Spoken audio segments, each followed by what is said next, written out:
Yes, that's true. Do you hope to be a director when you hang up your actor's hat, or even while you're doing it? Oh, no. I don't want really to get too pigeonholed at all. Actually, I've directed an hour of television in 10 days in Scotland this year on labour management and justice in Scotland on Red Clydeside. A thing called Bowler and The Bunnet, which I don't think would be of any real interest in America. But Fleetwood Mac credits all of their musical inspiration to the Sean Connery film from 1967, The Bowler and The Bunnet. True facts, fam, no caption, SH. Hey, what up, Hi. Connery Curious. Zardoz. Last Crusade. You'll live twice. And the Anderson tapes. Murder on the Orient Express. You never know what the wheel's gonna spin next. Marty and a woman of straw. I know a good man in Africa. We are curious of the filmography of Sir Sean Connery. Dylan Titus. Mario Lima. And welcome, ladies and gentlemen, to Connery Curious, where We each discuss week, Stanley Cups. Stanley Cups, all the latest fads the kids are talking about, we talk about on this podcast. Indeed. Tick-tocking and dib-dabbing. Tick-tocking, dip-dabbing, and, you know. duck, dip, duck, dive, and dodge from that movie. Dodge, duck, dip, dive, and dodge. Dodge. I like that, like the pause. He's like, dodge. Couldn't think of another D word. But anyways, yeah, Rip Torn. Rest in peace, Torn. Oh, rest in peace. Well, no, that one was from the flashback. Was the dude who played Moe on The Simpsons? Oh, Hank Azaria? Yeah, he plays the young version of him. Yeah, he does the first video. It's like dive, dip, dive, and dodge. He kind of stops. Patches O'Houlihan. Patches, one of my favorite characters. Well, we don't talk about Patches O'Houlihan here, man. We talk about Connery. Sean Connery. I was trying to do like the encyclopedia. Connery, Sean. Oh, yeah. Hold that up. Yeah, I was reading this today while we were setting up the... My mother got this for me as a gift. But when they put Christmas. names in it, it's always the last name first. So it's like, Solo Mister, Robinson Joe, Roach Pat, O'Toole Plenty. Hilarious. We talk about Connery Sean here. Sean Connery. Every week. And this week we're covering another documentary, which I think we kind of enjoyed. I think it's a documentary we liked. Yeah. This documentary is from 1967. It's called The Bowler and The Bunnet. And the Bunnet. Or Bunnet. Bunnet. Bunnet. He said Bowler Bunnet. and the Bunnet. And when we sent this list out of films that we were going to be reviewing to potential guests, we had a gentleman say, I want to do this one because it says bowler and I like bowling. And that gentleman was Mr. Erik Gharaee. Hello. I don't remember that. I gotta know. It makes perfect sense. That was your response, and then I said, I don't think it my has number anything one to do with question. I'm bowling. like, why did you pick this of all things? That must have been it. Because it had the word bowler in it? Yeah. I remember you saying that. It said documentary, and it was called Bowler. I just thought, maybe Eric really likes this fucking documentary. I know he really likes bowling. When you... He thought we were going bowling When you today. texted me to say that film came up and that you wanted me on the show, I could not remember why. I had no idea it was my idea. Is there a text exchange that you could revert back There to? must be. Hold on. That's cool. Hold on. I'll try. I can try and find it. We'll find it later and put it in post or Yeah, something. I'll put it in post. The mind works in mysterious ways. Yeah, we love having you here. This is our second or third, technically, Our college third old reunion. college friend, yeah. Yeah. We all went to New England Tech We together. had Sean Murphy, Andrew Lima, and now we got Edibles here. And Andrew Lima was but 2 weeks ago. Yeah, so we were going. Who's next? We need Mish. We need Mish. Oh, We need. man. That'd be fun. Who else do we get from college? I just talked to Kelly Dwyer. How's she doing? Because when I went down to Florida, I was in. I always forget the name of the town I was in. But she was in the town over because I posted that I was at this restaurant down there, and you're like, you're in my neck of the woods. I'm like, dude, everyone moved down here. And it's crazy. Well, it's kind of cool to see an old.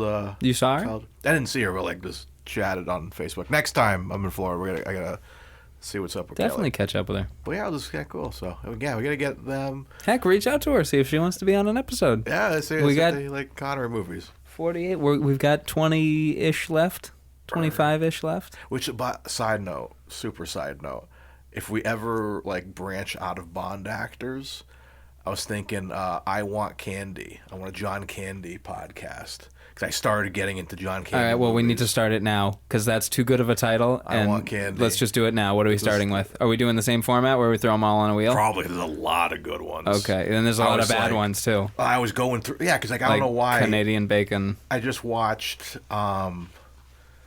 I watched Uncle Buck recently because my uncle passed away, and he was literally Uncle Buck. I was gonna say if you have me on one, I call Uncle Buck. Uncle Buck's a good one. Okay. But I started with that, then I watched Spaceballs, Oh yeah. and I got to move on to Planes, Trains, like right there. Those three are already great movies, and then like the fun ones like Blues Brothers. He's a little bit in Blues Brothers, but that's still a fun movie to watch. Planes, Trains, and Automobiles is one of my all-time favorites. That's a great movie. And then what's the one with Dan Aykroyd? He does. It's another one that's kind of. Is it like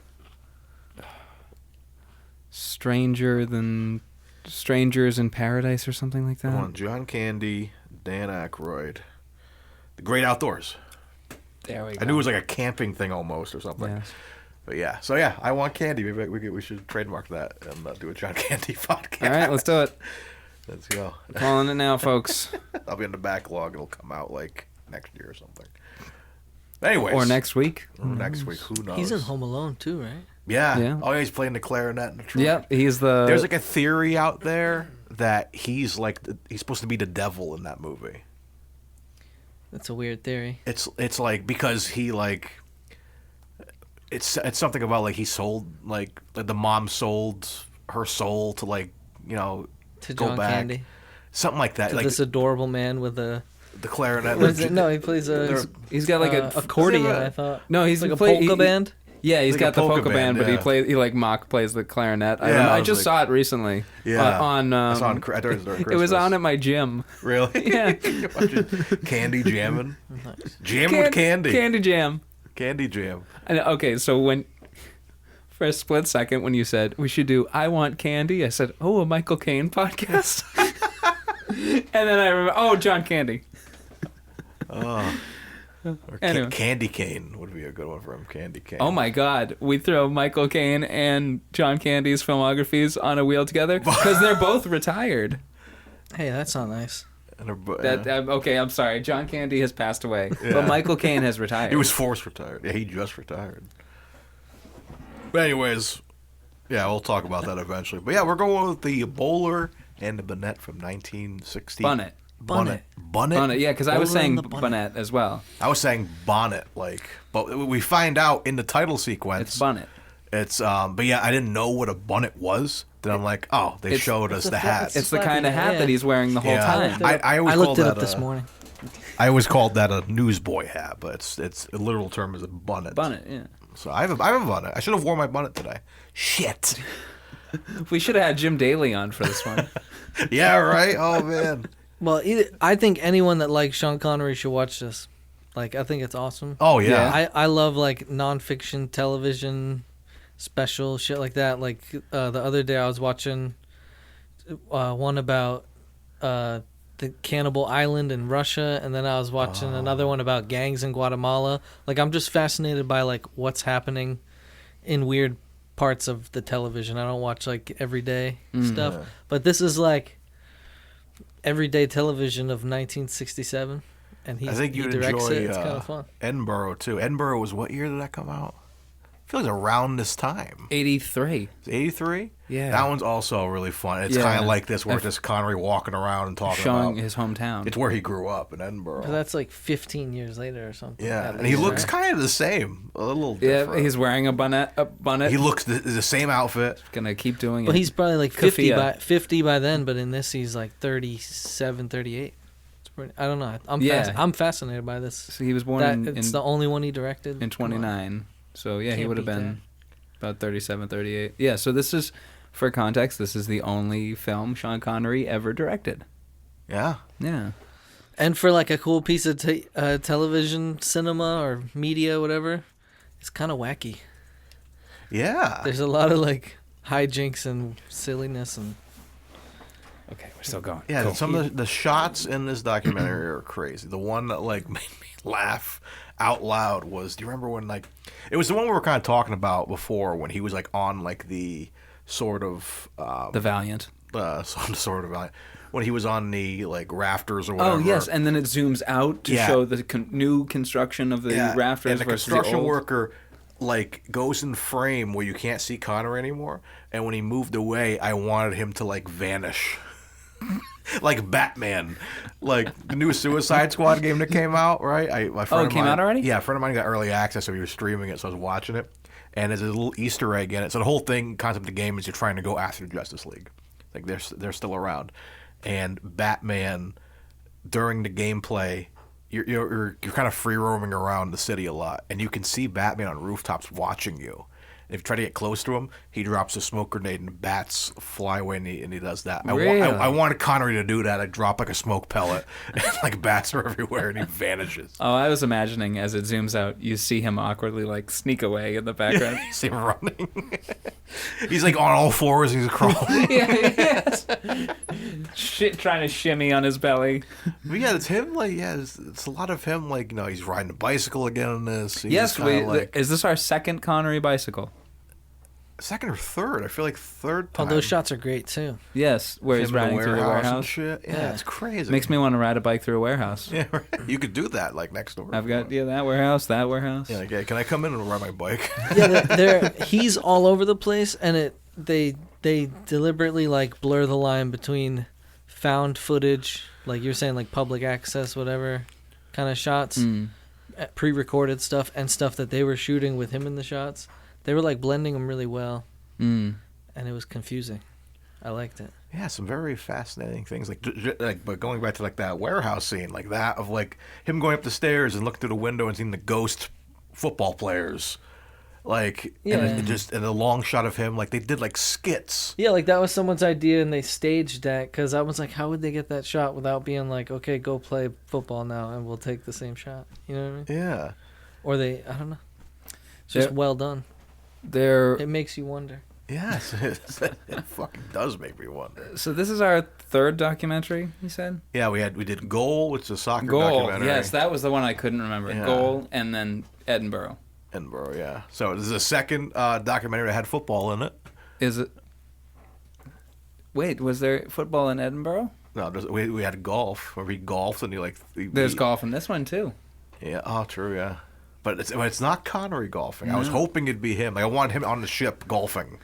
Though when you see the legs, I thought it was going to be Erik Goldfinger. I read that this film. Let me read it. You got your facts pulled up. Come on, facts, man. I dig it. I'm going to pull up some web pages while you read. Read your facts.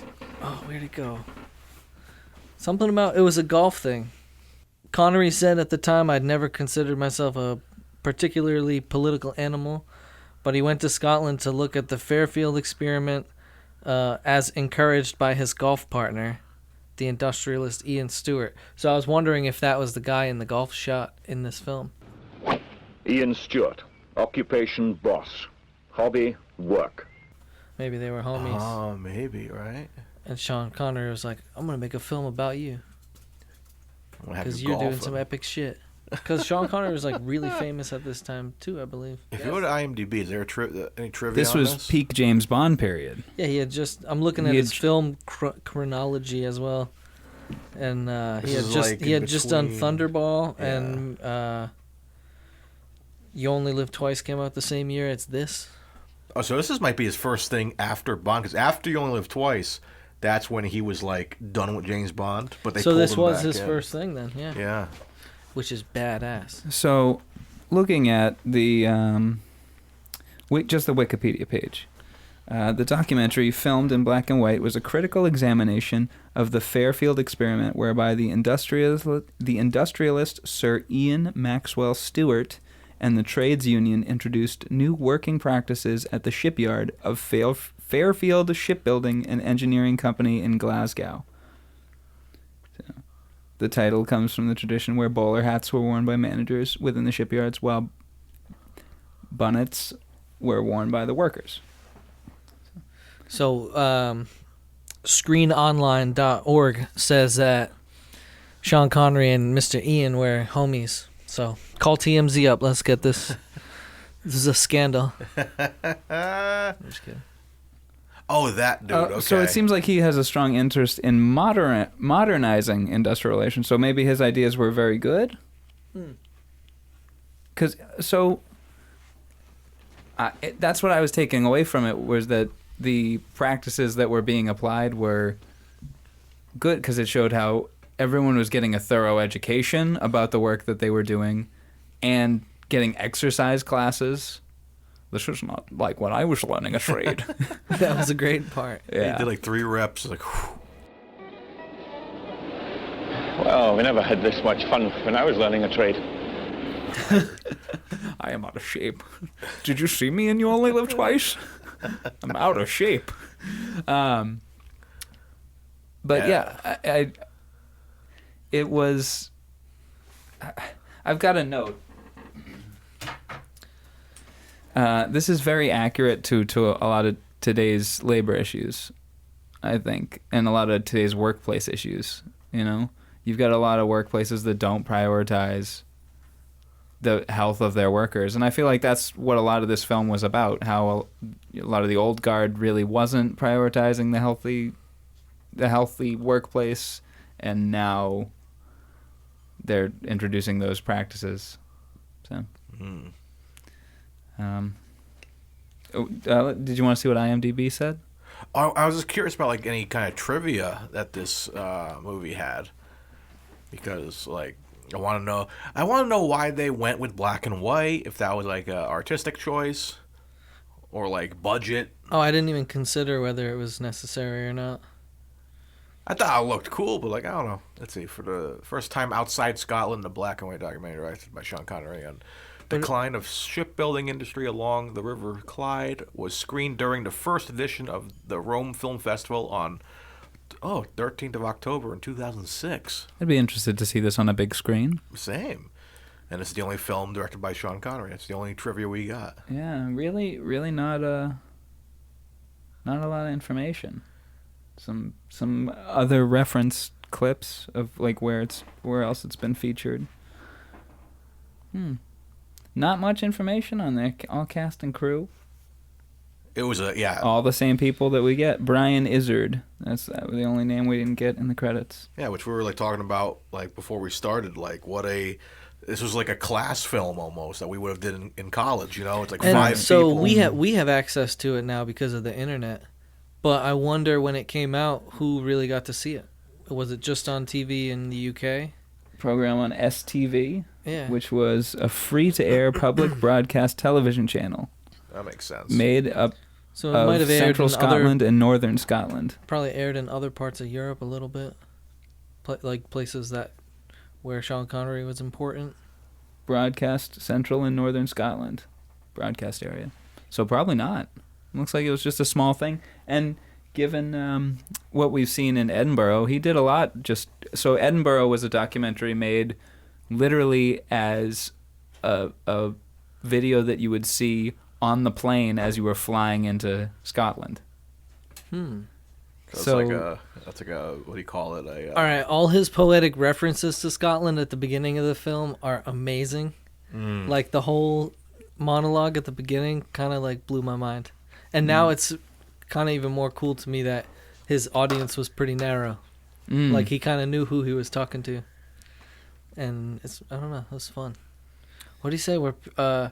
The football line where he's like, if you put this much space, people are going to grab a ball and knock it stupid. I liked that scene where they're all out there playing football. It did go on for a little bit too long. He was the goalie.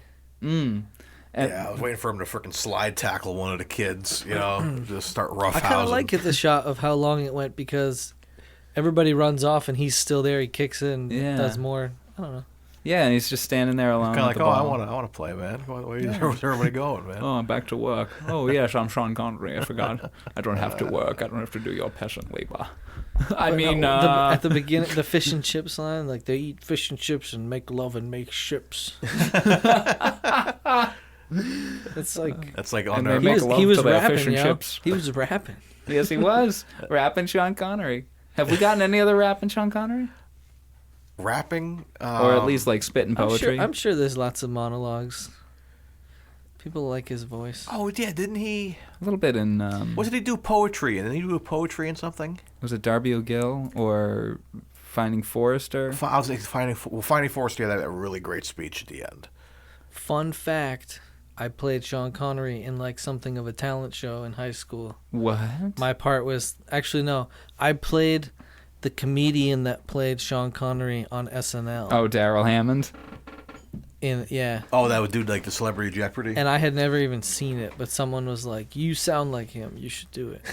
Really? And so everybody was laughing, and I had no idea why. It was fun. It's nothing new. Nothing new. Should we do an episode where we just watch all of the Celebrity Jeopardy a side episode? SNL, yeah. And just review Daryl Hammond as Sean Connery. I do want to cover some of his like talk show shit too. Yeah. Like he had some fun like talk show, like the David Letterman one's iconic because he came in on the jetpack from Thunderball, but they had to hang him up in the rafters for like 5 minutes before they did it, and then he comes out in like strings, and he was like reportedly really pissed off about that. And there's another one where he's like, it's during the promotion for The Rock. It's like, can you break into NBC studios or something? It's like, ABC, NBC, CBS, I can break into them all. Yeah, maybe that'll be like a bonus episode. Yeah, I'm down for that. Maybe a Patreon episode. And ooh. Oh, yes. But anyways. So our first line is Scotland. Yeah. We get Connery first second of the documentary. Yeah. And then I didn't get a time for his first visual appearance, did you? Either. I'll punch it in. 32 seconds. It's probably pretty early. He featured himself quite often. Oh yeah, at some very humorous and unnecessary moments, he was just making faces at the camera, seeing his big nostrils. He looked like a little something. He looked a little annoyed sometimes. So I have a note here. When he goes up the stairs in the warehouse, and you see that like the fading in and out of soccer players in that warehouse, football players, excuse me, and all those different voices. That's Connery doing all those different voices, right? I thought so, but I listened back. We watched it a second time for those listening, and it sounds like different people. I don't apologize for calling the employers a bunch of hard-faced rascals. There's no discipline in these men. The shipowner's patience is almost exhausted. The bosses have asked for this. Trade union action is ruining the industry. We'll fight the bosses to the last ditch. There are a lot of other voices besides his throughout the film, and some of them are like pre-recorded stuff, and some of them's like voiceover stuff. It seems like some pretty diverse. That's why it confuses me. Well, only that scene. That's the only one in particular where everyone, it sounds like he's doing a different voice. I thought that the first time, but listening to it again, I don't think it's more reason to go watch it. We'll punch it in. Punch it in here, and we'll and you guys at home, let us know. Do you guys think that it's him or not? I think it's just maybe one of them is, but there's one that definitely doesn't sound like him because we know on this show we talk about it a bunch. He's played a Middle Eastern person. He's played an Irish person, and he never attempts a different accent. No. So I don't think he would. We're going to see him as a Russian. I don't think he's making effort for his documentary to do an accent. He wouldn't do it for half these movies, and he's going to do it for that. Like no. The only time we've ever seen him do a voice was Diamonds Are Forever. Excuse me. Who is your Flo? Yeah, that's it. That's the only Sean Connery accent. I know what you say. Guten Tagen. I love that shit. Then we got the golfer who I thought was Goldfinger. Do you think that they did that as like a little nod for fun? Like put him in that outfit? That man, yes. Yeah. With the shorts, yes. Yeah, that's a little nod to Well, that was pretty much who the film was actually about. Yes. Ian. And you don't realize it until like after that moment, but that freeze frame of him. I think Ian Maxwell Stewart. And it's just funny reading that like him and Sean Connery were actually golf buddies. So that shot was probably just like on a random day. I also like how that line was his hobby, work, even though it clearly shows him engaging in golf, which is a hobby. That monologue's cool too. Yeah. It was like kind of. He's got It's some punchy. He's got some nice monologues in there. Same with Edinburgh. Like the same kind of like what is it like? They spend as much time in here as they do in the pub or whatever. Like he would throw in little witticisms like that. If there were witticisms in Goal, I didn't catch them because I was falling asleep in that movie. Yeah, I don't think that was much. I think that was he's just reading from a straight up script. Edinburgh and this especially are like passion projects. Yeah, because he loves to showcase his homeland. I'm pretty sure the Sean Connery Fund, or he has like a charity thing. It's all to raise money for Scotland. It's to raise money for Scottish artists, so that they don't have to seek production finances outside of Scotland. So even in his death, he's supporting his home. Is he from Glasgow? He's from Edinburgh. Edinburgh. Oh, okay. How close to Glasgow is that? Because the guy who wrote Bowler and Bunnet is from Glasgow, and it seems like this was like his passion project about that town. It's the capital of Scotland, Edinburgh. Glasgow's gonna be. Glasgow. We can take a train. It's an hour. An hour away. By car. An hour west. Yeah, they were homies. By train, an hour. Walking, 16 hours. Biking. That's the important 5 part. hours. 5 hours? It's not too bad. That's actually that's not terrible. I wouldn't mind taking a romantic train ride from Glasgow to Edinburgh. Take the bike. Just leave it like a romantic bike ride. Yeah. So we're both sweating. Oh man. Tandem bicycle. Yeah. Leave at like 8 a.m. You'll be there at around 2. Yeah, honestly, that's not terrible. Take a little break. Grab Find some a little wine pub. on the way. Yeah, find a pub somewhere. Yeah. We're going to Scotland. Let's do it. We're writing it off. We got at least 2 documentaries to claim. It's for research, and then I feel we have a lot of locations that we want to visit from Connery's stuff. we should be able to write them all off. We should do a bike ride from Edinburgh to Glasgow. That'd be My content niece right might there. disagree with that, but You have a niece?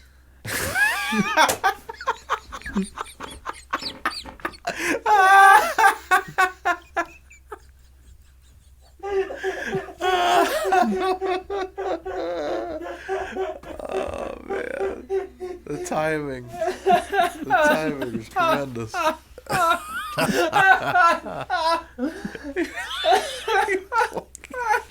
He was so shocked. I can't wait to see that in the video later. You have a niece, bro? Now I'm laughing at you laughing. oh my god.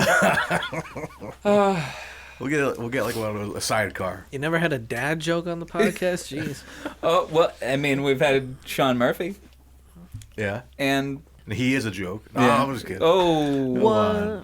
No. well, he's a dad. Yeah, and we have- then Hi, Ryan. Sean, from across the podcast multiverse. This is me saying hi. That's how we communicate, is through podcasts. This is how I've continued to futz with the fucking cable. We can't have everybody in the same room, but we have you guys in separate episodes, and you guys can talk through there. Yeah. If you have something you want to say to Sean, say it now. We'll get to him. And Sean, if you have anything you want to say to Eric I got right now, a leave it in shout the out comments. in the preliminary episode, like episode 0 or whatever. Yeah? What was that? You said yeah. you just said my name. It was cool. I felt honored. Yeah, we talked about Felt it. important. We're talking about how we all met and stuff. Potential guests, perhaps. Yeah. If I win a motif award, I'll give you a shout out. Oh, well, thank you. Oh shit. Are you nominated? Maybe. Have you checked? Yeah. Then you would know, right? I'm just being mysterious. Come on, let us know. Yeah, are you nominated? Yeah. Yeah, for With a gaggle of homies. Who?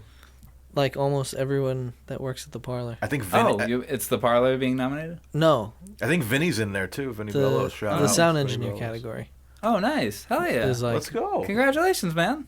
7 out of 10 nominees work at the parlor. Hell yeah. Pretty cool. Because the best of the best over there. And also, the music venues are starting to dwindle. Dusk was just closed. Oh, is Dusk gone? I didn't know about that. It's Dusk has Here we have a victim. faded. Someone who won't see another show there, and he didn't even know he missed his chance. I didn't even know that. The last show was like a death metal show, wasn't it? Yeah. That was tear kind the of, place up. That's suitable, though. Yeah. That was kind of like every show I went there was kind of heavy. I played there a couple times. My last show that my name was on a flyer was there, and it was awesome. It was like sold out. My parents were there. Hell yeah. It was the What shit. show was that? Shamar Talley put it on, and it was for his band, the River Provides. Bends. The River Bends. Oh. And he had a bunch of hip hop artists open up, and I was not like number one. Hell yeah. I opened the show, and then I DJ'd most of the sets all night. Nice. Wow. And the place was packed. It was dope. That's awesome. What's left? So Parlor. Parlor. The Met. Spot's not a thing, right? There's a lot of places. There's new places too. Myrtle. Yeah. There's What do you call up the street? Still doing shit, right? Didn't Nicole just play News there? Cafe. News yeah. Cafe. Askew. I Yeah, there's missed still, the there's still a lot of places. I missed the spot, Me too, man. The upstairs with the two venues. That was with the the best. two stages. Yeah, when you set That room another was band great. up, you go do an acoustic set in the other room, and you come back. That was Wes's the Rib best. House is a music venue now, Yeah, I saw that. which is pretty weird. What do you call Warren? Does okay. Oh, Galactic? Yeah. Like I've never been to a show. I live there, and I've never been to They a show. usually never there. charge for shows. I don't think so. I think I it's think the, they like the drinks that yeah, keep them afloat. Yeah, they're like buy a drink, you know. Yeah. But yeah, I heard that's like a nice little spot too. But yeah, man, we need like. Where are you gonna showcase the James Bond band? Yeah, where are we having the Connery Curious event? Is I think that we're a actually- secret? No, I think it's more of like a. We don't know the details yet. Yeah, we're formulating it on the podcast as we go. Kind We could do it at platforms. I think they owe me a favor. Okay. Yeah. What's the favor they owe you? Oh, I did sound there for an event. Oh. On a. Let me rent your venue for free one day. Oh, okay. Could Platforms is pretty nice. Yeah. Is there a wall there where we could project them film? Yeah. Or we could arrange one. I also There you go. could bring a screen. The only place I was thinking of originally was like Comedy Connection, if we can get in there somehow.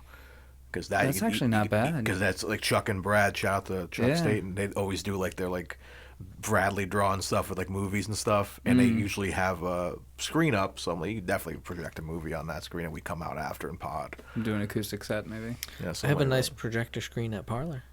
Ooh, Parlor's a good room. Parlor is a good room. And all the windows are like pretty blacked out. Yeah. So it's good. It's good Parlor for is film. a good room. Maybe we'll think about that.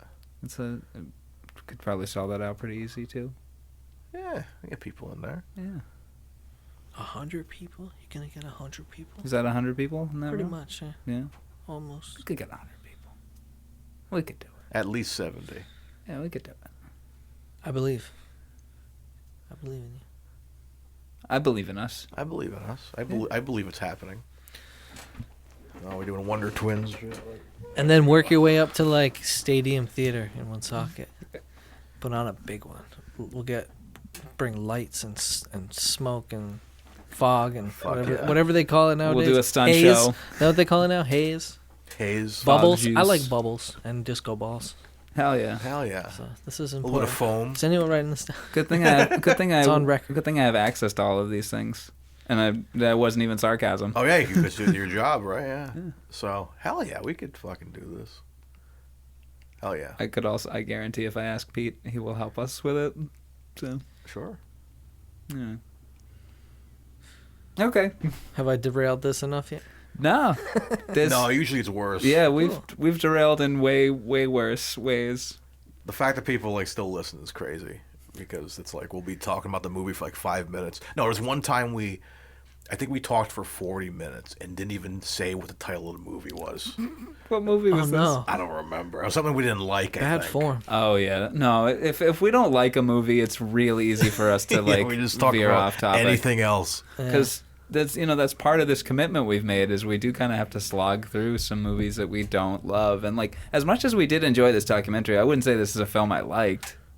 I don't know, man. I liked it. I would say this is a film I liked because I like this type of film in general. You know what I Okay. mean? I'm just fascinated by that. I think I'm just and like. it didn't even catch me as weird that it's in black and white. I figured that was. It's only our second black and white. Forgive film. my ignorance, but I thought like television might have been black and white in 1967 It was. in Scotland. Yeah, it was. Yeah, probably. So- Yeah, so that makes sense.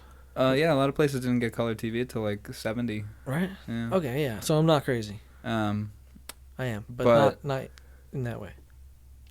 mean, I could pull up the exact date that Scotland got color television? No. Okay. We'll just Let's keep it a mystery. We'll let the viewers at home do that, and they can tell us. Whichever camera. Is there a camera up there? I did learn that the guy. Right here. I did learn that the guy who wrote this, the Chris Hanley guy, Cliff Hanley. Cliff Hanley. He won an Oscar for his something he had written a few years previously. Really? What? And it was a similar shipyard thing, a seaworthy tale or something. No, Seaward's the Great Ships. Seaward's, I don't know how they say it. A Seaman's Dream. It's just called Seaward's the Great Ships. Seawards? Seaward's the Great Ship. Ships. Ships. And short documentary film directed by Hilary Harris. It won an Oscar in '62. I feel like that's first Scottish film to win an Oscar. Ooh. Hilary Harris. I think it's Cliff's wife, maybe? No, his last name's Hanley. That reminds me. What? Super off topic. Not super Oh, off I've got topic. something off topic to say as well. But we were talking about the Titanic earlier. Yes. And I said I watched it recently. It's a great film. Such a great film. I was like deep diving a little bit because every time I'm You still, have to get there. Yeah. I made it though. Unlike too soon. But yeah, no, I was kind of like, I'm always still so fascinated about like, I want to know how many people actually went down. And side note, James Cameron was down there, allegedly. I don't know, like just visiting or like went to an excursion down there during 9/11. While 9/11 was happening, James Cameron was at the fucking Titanic. What a convenient alibi, Isn't that Mr. What do you mean Cameron. at the Titanic? He like went on an excursion on a submarine down there. The same day? Yeah, it was like while it was happening. That's like Presumably someone he would have told gone me. down early in the morning. Yeah, someone told me the other day. Yeah, like he went down. He went down, and like it was happening during 9/11. Convenient. But that's not my point. I couldn't have given the order. I was in a submarine. But that's not my point. My point is, while I was researching that, I was watching this thing like it was like the 90s thing. It's like on Netflix, like rewind the 90s. Talks about like old TV shows in the 90s and like fads. Talk about Titanic. Do you know who presented the Oscar for Titanic? Sean Connery. Sean Connery. Yeah. Isn't that a fun little connection? It is. And the way he said it too, we gotta look it up sometime. It's like the winner goes to Titanic. Like he just like the way he said Titanic. Should I want me to pull it up? Yeah, I kind of want to hear. I kind of want to hear how he said it. But it was just like what a fun connection. Cause I wonder where he probably wasn't nominated for anything at that point. Maybe The Rock. Nah. I wonder what the first Sean Connery film I saw was. I loved James Bond as a thing. I was a big James Bond fan growing up. Do you remember what your first Bond was? Probably GoldenEye, because I'm a 90s kid. Same, yeah. Like I Or saw whatever. the game for What came right before GoldenEye? Because that was... Timothy Dalton. Those were his movies. I probably saw that. Arlen Milson, Kristen, Curtis Hanson, and Michael Nathan. Oscars. LA Confidential. I still want to see this Titanic? movie. I've never seen it. James Cameron and John Landau, producers.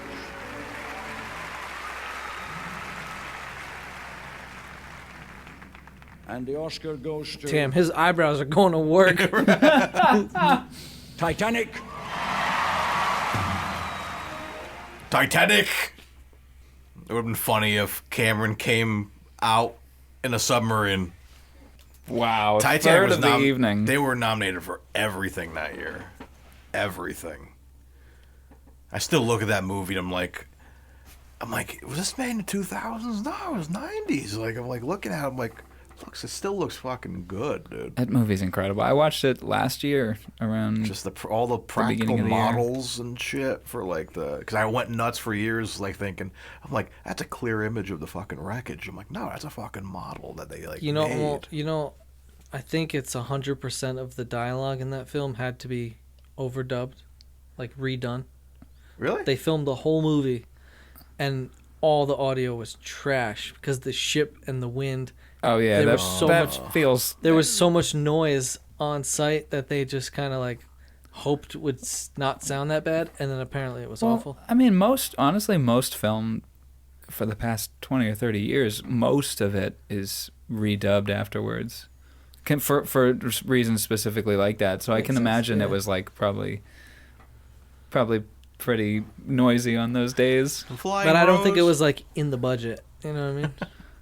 Well, I mean, James Cameron was also given quite a budget. He had made some hits at that point already. He already did Aliens. Yeah. I believe, since we're all just telling hearsay anecdotes about James Cameron, I heard that when he was interviewing to like direct Aliens or whatever, or the sequel to Alien, he wrote on a chalkboard "Alien," and then he wrote an S, and then he wrote a dollar sign. He drew a line through it to make it a dollar sign, and that got him the job. But who knows if any of these are true? You're hired. I heard James Cameron collects freeze-dried pigeons. Pigeons? Pigeons. Pigeons.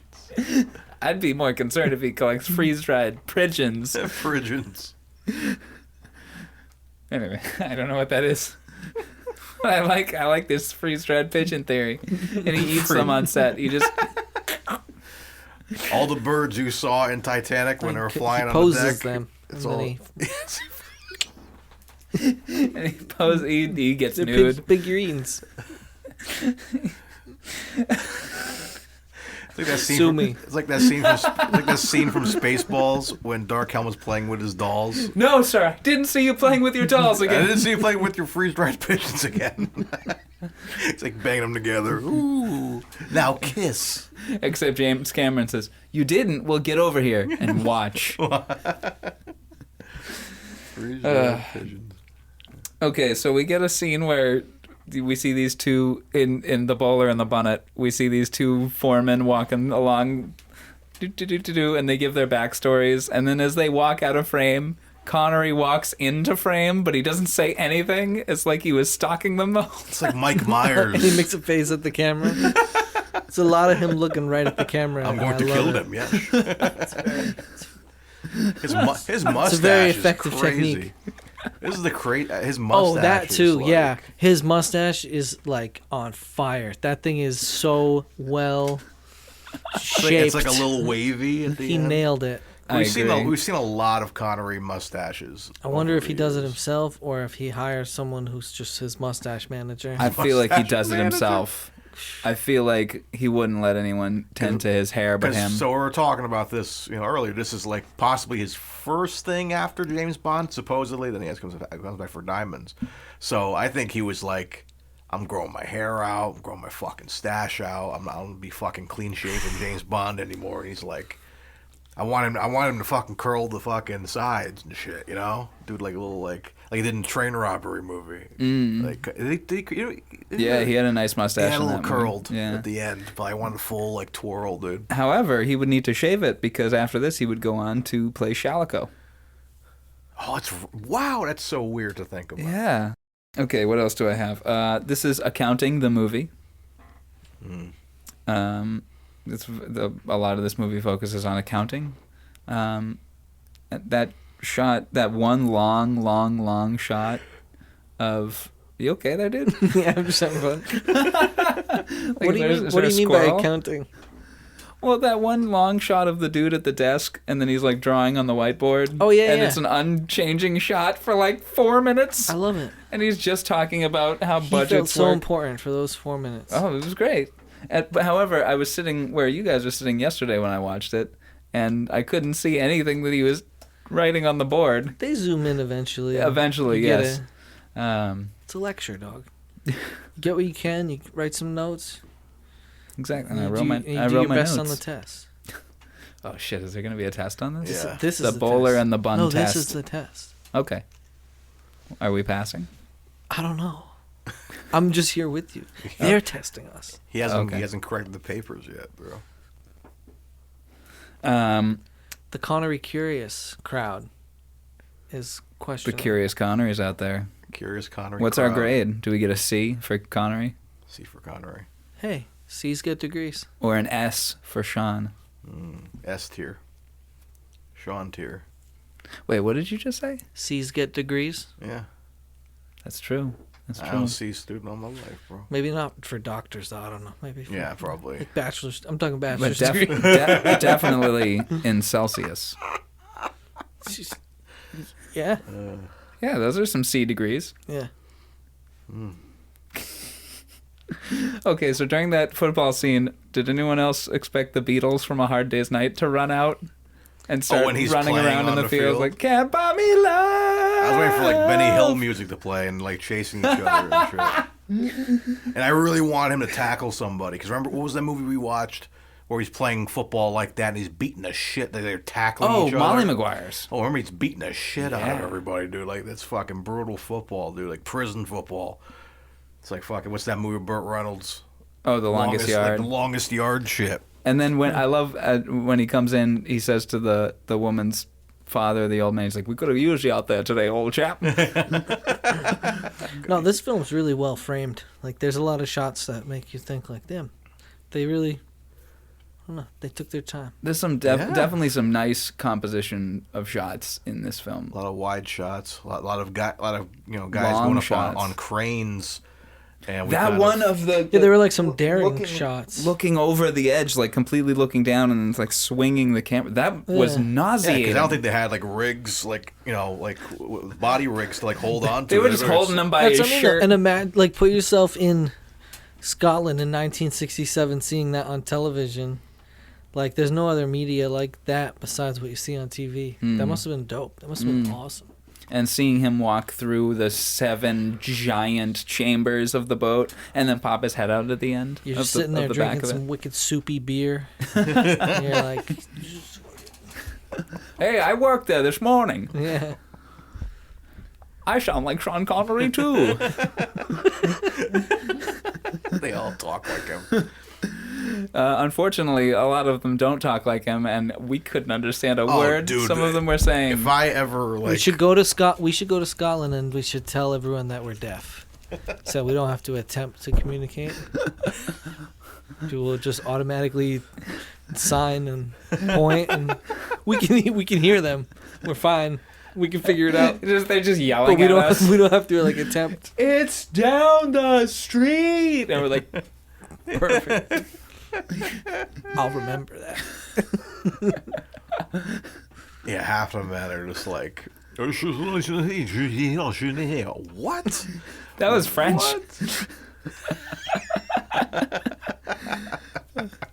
Well, remember that Kenan Thompson thing from back in the day? It was all that.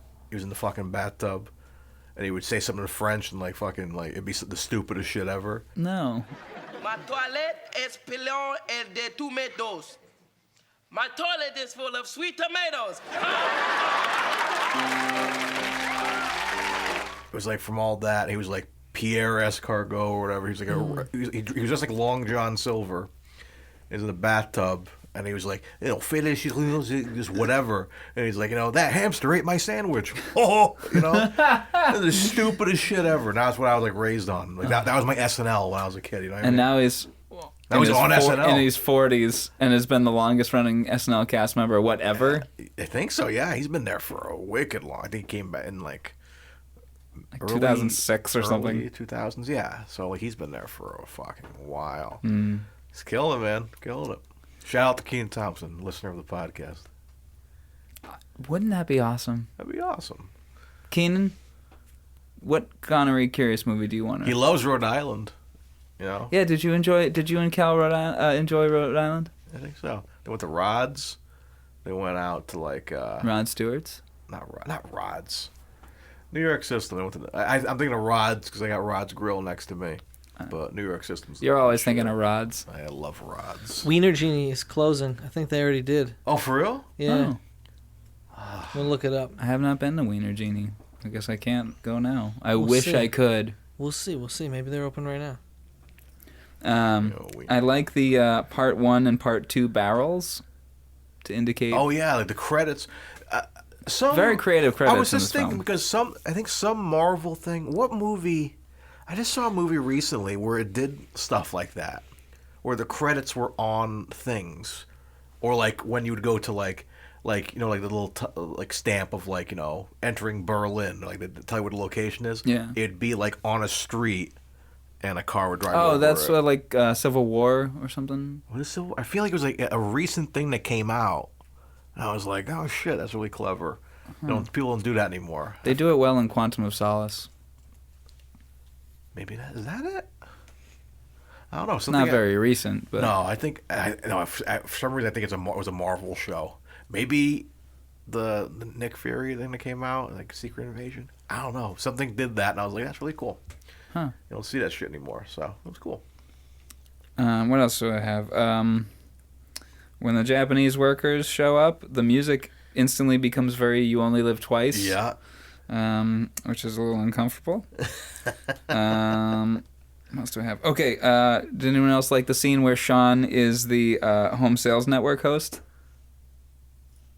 Oh, when he's holding everything? What was it? Say it again? He's presenting all the items and their All the different shit prices. parts Oh, that was dope. And he's he's basically a home shopping network host. I was just hoping, like, that he was just getting, like, ridiculously big things that he just couldn't hold on to. 9 shillings. And then he throws it at the guy, and the guy just fucking lands on his ass, and he gets, like, a bigger thing. One elephant. That was another sort of example of like unnecessary screen time. Like he was just on camera a lot, and it was kind of fun. Yeah, presenting like for a television show, nonfiction television show about shipyard labor union affairs. It was like the Sean Connery show. It was awesome, yeah. And he was breaking down like the cost of all the little things that add up to a big ship. But it was very much... making it look like he's the expert. Yeah. You know what I mean? Like he's just there. But it's somebody else talking, too. Because he's there, and he's doing it, he's got the shit in his hands, and you're just like, damn, Sean Connery, man. It reminded me of like was he a sir yet? Was he knighted? No, not at this point. Old. He should have been knighted for this. Might have been in the 90s he got knighted. Let's see what year he got knighted. But that him holding the stuff, it reminded me of that episode of SpongeBob when they did the Krusty Krab instructional video. Side note, I think Wiener Genie closed for good today. Are you serious, and dude? now we missed it by that much. Oh man. R.I.P. Wiener Genie. We could, if we weren't doing this podcast, we could have gotten some Wiener Genie. Shout out to my friend Ben Pion. He and I were gonna do a Wiener related show years ago, and it was gonna involve a lot of places that are now closed, like Kips and Pawtucket is closed. We can't go get a wiener there. You still got some options though. Tigger's and Pawtucket is so good. Tigger's? You ever been to Tigger's? No. They're good. So good. Rod's so good. Grill is really good. You do, is it Eats on Seekonk? I think it's called Eats. They do wieners there too. And kind of different, but Frisky Fries, they do it's this thing of fries, and they have one, it's called the Dirty Dog, and it's just all You're like... a dirty dog. Dirty Dan!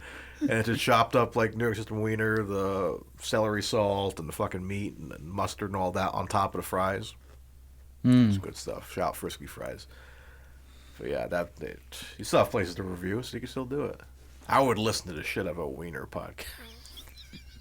Oh, it's dope. I don't even want to review now it. I really want... There was a good theme. A hot dog. We had like... What was the name of it going to be? I don't know if I could tell you. Oh. Why not? I'm not going to steal it. We won't steal it was along the line of like Ben Pion's Extreme Wiener Tour or something. Hell yeah, dude. Or Best Wiener Tour. Super duper. I was doing that with my brother-in-law, but Seeker. It was calamari. Ooh. We were doing a calamari tour. Like every time we go to a restaurant, we're like, let's try the calamari here. I love calamari. And we kept doing it, and we're like, we can make a show out of this. It's kind of like, what's this fucking dude's name? Barstool Sports. He was just down here. He reviews the pizzas. Dave Portnoy. He was just in Johnston. The drummer for Dream Theater? He made a good review of Nice Slice. I was pretty happy for Al. He shit on pizza strips, though. whatever. Yeah, they suck. Everybody. I love pizza strips. You either like them or you hate them, but you don't have to talk about them. If I'm gonna get a pizza It's our strip, I'm thing. also gonna put cheese on it and then melt it in the oven. Yeah. And just turn it into regular pizza. But he liked the regular pizza di Palmieri's, so he gave that a good score. So I was happy about that. I realize I'm saying some controversial shit when I'm talking about the pizza. That's fine. Okay. I could go for some I never pizza. liked You it. didn't like Portnoy. Fellini's either. Do you guys like Fellini's? I don't Yeah. think I've I love had it. Fellini's. You never had Fellini's? Where is Fellini's? Right there on, what's the name of the street? We just have good pizza. Rhode Island has good pizza. Yeah, we do. We're spoiled for pizza. Wickedon's on Wickeden. Right when you get off the highway. Yes, take yes, the yes, right. yes, yes. I've had it, yes. They're good. Antonio's, which is around here, is really good too. Yep. Both locations are good, too. Antonio's that are around here. There's one near the Met, and there's another one, I think, on Thayer Street. I used to go there after shows and shit all the time. I heard a brilliant, Jon Stewart rant the other day about how he doesn't like deep dish Chicago-style pizza. And his punchline is that people call it deep dish Chicago-style pizza. And then he picks up a slice. He goes, you know what we call this? Pizza. Now I really want pizza, guys. That I have to that make can some be in your pizza. future. I might have to make some pizza after this. This guy makes pizza. He makes a good pizza. I've made you pizza before. I know. sure. I'm just saying it. I'm giving you some. Oh. We're live. Thank you. He's trying to give you a push. Thank you for my pizza business that doesn't exist yet. But will by the time this episode is coming out. It's called We Make Pizza. Although you should, dude.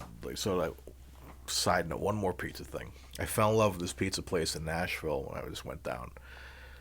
Because I was telling my buddy that lives down there, was just give me the best, Nashville hot chicken you have in town. Everything. Give me that. Oh, I should have got that. Look the other way.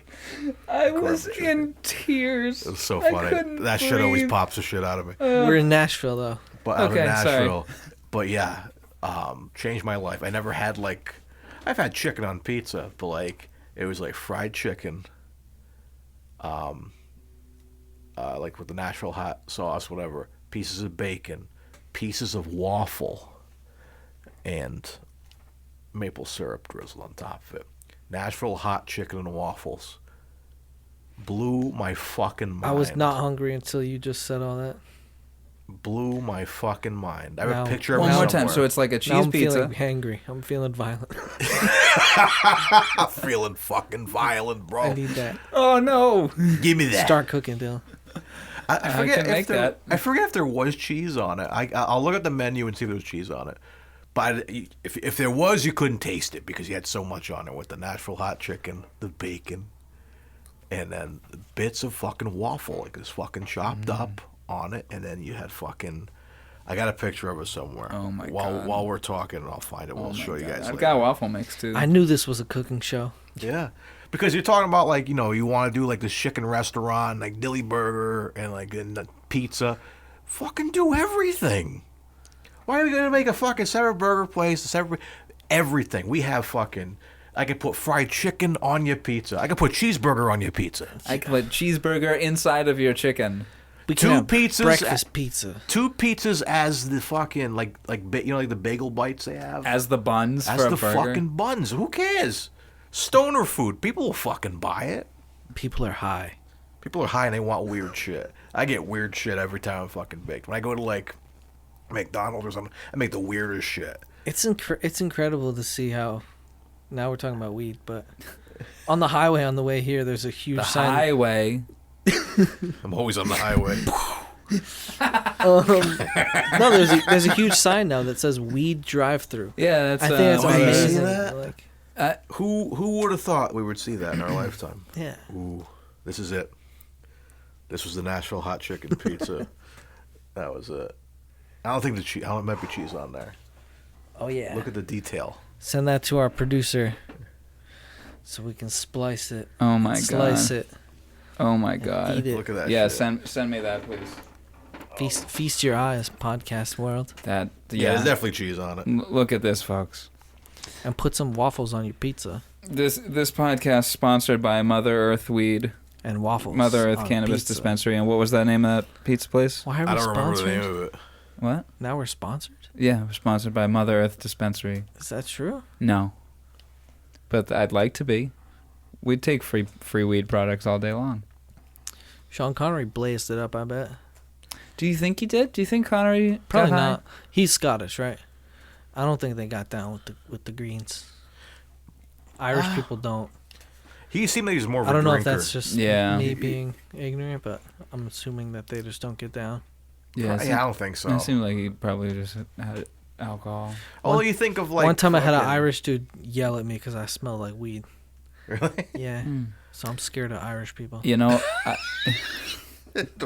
oh, I got something to tell you, brother. They're everywhere. you know, I would not even kidding. I was thinking about doing a remix version of the theme for this episode. That's a reggae version. Yeah, why Just not? because you're on it for this one. Oh, nice. Cool. And I knew we'd all be getting a nice buzz going. Have him rap the intro instead of you rapping it. Oh, okay. You want But to it's do that? like chill and like reggae version. Hell yeah. Okay. Feel okay, me? Okay. That'd be crazy. Okay. You down? An edible arrangement. It's pretty easy. I'm down. There's a record title for you. Of course, you haven't done it. Edible Arrangements. Edible Arrangements. That should be his company. Edible Arrangements. It's taken. Shit, With you're a- right. with a Z. Yeah, with a Z. Snoop Dogg has a song called Edibles, and I tell people it's my theme song. You wrote it for him. Yeah. That's his theme song. If you were a wrestler, that'd be your theme song. Okay, my dad would have loved this movie. Sorry. Introducing The Bowler and the Bunnet. My dad! The Bowler and the Bunnet. Yes. Nice. He would have loved The Bowler and the Bunnet because my dad was in the Coast Guard and he was a big ship guy. So he would have really liked He was this a big movie. ship guy. Yes. He was a big my ship. grandmother was a boat. My grandfather was a man. When a mommy boat and a daddy boat get This together. is- I know. When a mommy boat and a daddy man get together, they make a ship guy. It is an interesting slice of history that definitely there's a lot of people that lived that life in that place, and it affected their whole life revolved around that culture. And it's I don't know, it's a cool piece of time. I was thinking that on a lot I of think the my shots. parents, I think my grandfather would love this. You know what I mean? Yeah. It's just interesting. I was thinking that as a lot of the shots of the people working, and you just look and go, they were doing that task for 8 hours a day. Just that. Like that manual labor, that collective There building was of a good amount of massive thing. safety though. I saw a lot of eye protection. Yeah. Yeah. Not a lot of gloves. People look kind of rugged. That one dude, we see the shot of them carrying the rope, and dude almost eats shit and Yeah. falls off the fucking dock. Yeah. Not the first film where someone almost falls It off definitely a dock. felt. It definitely felt real. You know what I Yeah. mean? Oh yeah, that's some true B-roll right there. It's you do wonder what the people's lives were like. How much they making? They're probably making Drinking fucking beer and singing songs. And Edinburgh feels like the flip side of that. Like this is the documentary about the work, and then Edinburgh is a documentary about the life. Yeah. Just a pleasant life in a pleasant town. There's some sad stuff in it for sure, but it's it's all about how He opens this one with these are some of the most congested slums in Europe, and you're just like, oh God, how is this gonna be a scary movie? No, but it gives you that's a picture of their lives too. Those workers probably were going home to some scary shit. probably a lot of poverty. Yeah. Yeah, And that was one of the figure. points he was making. Is like when the companies aren't doing well, the bosses bail, and the people are the ones that suffer for it. Yeah. I have a note that the exercise scene, the music in that scene feels like it makes the whole scene feel like it's an episode of Better Call Saul. There's not a lot of music in this film at all. No, we'll get into our ratings for that. It's pretty interesting. Yeah, I wrote down this watch through. I made a note. There's Rule Britannia. There's a piece that's playing on when he's riding on the bike, and I took a screenshot of what that was because I Shazammed it. Shazam. Hey, 333, love you guys. Oh, yeah. Pomp and Circumstance, March #1 in D, Edward Elgar. That's all the music. It's the whole score. That was when he's riding the bike, and then there's like a jolly theme when there's some short little like flute parts or something like weird. Yeah. I don't know. Maybe I'm making that up. But it was like it's sporadic. There was like 2/3 through. I was like a half an hour in or something, and I was surprised how engaged I was despite not hearing a lot of music. Like it just kind of hit me. I was like, this dude's been talking for a while, and I'm still like fully engaged. Usually it takes some movement and some music to do that. You know what I mean? Well, during that exercise scene, there's like this like plain like lizard lounge music with the clav piano, and it makes it feel like Saul Goodman's about to walk in and start trying to sell you a will or something. I don't know. It made it feel like an episode of Better Call Saul.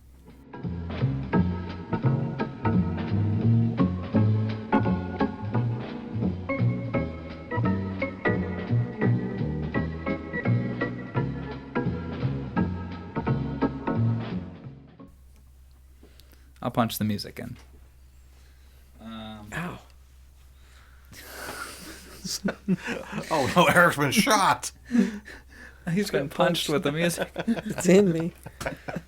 I can feel it. We got funk. Come, Elizabeth. Funk. A lot of funk shout-outs. Yeah. Love you, bro. Yeah. Explain this. Oh, my older brother. A lot of people call him Funk. It's his musical title. The Funk Lives. The Funk Lives, yeah. He's in my phone as G-Funk. G-Funk. The Turnip is Real gets regular rotation on my listening. Yeah, I'll plug it. Turnip is Real. Bush League Psych Out stuff. What's his other one? Oh, no. I can't remember. Well, everyone check out The Funk Lives, because some great music. And the first time I ever met your brother, I showed up at the apartment that you guys were living in, and he basically just like put a pair of headphones on me and then just started making an original piece of music right in front Broad of me. Street in South Providence. Yeah. That place was awesome. And he just started looping stuff and then just started layering guitars and synths and for like 15 minutes, and just this piece of music just grew and grew and grew, and then he was like, I'm done. I think that apartment is for rent.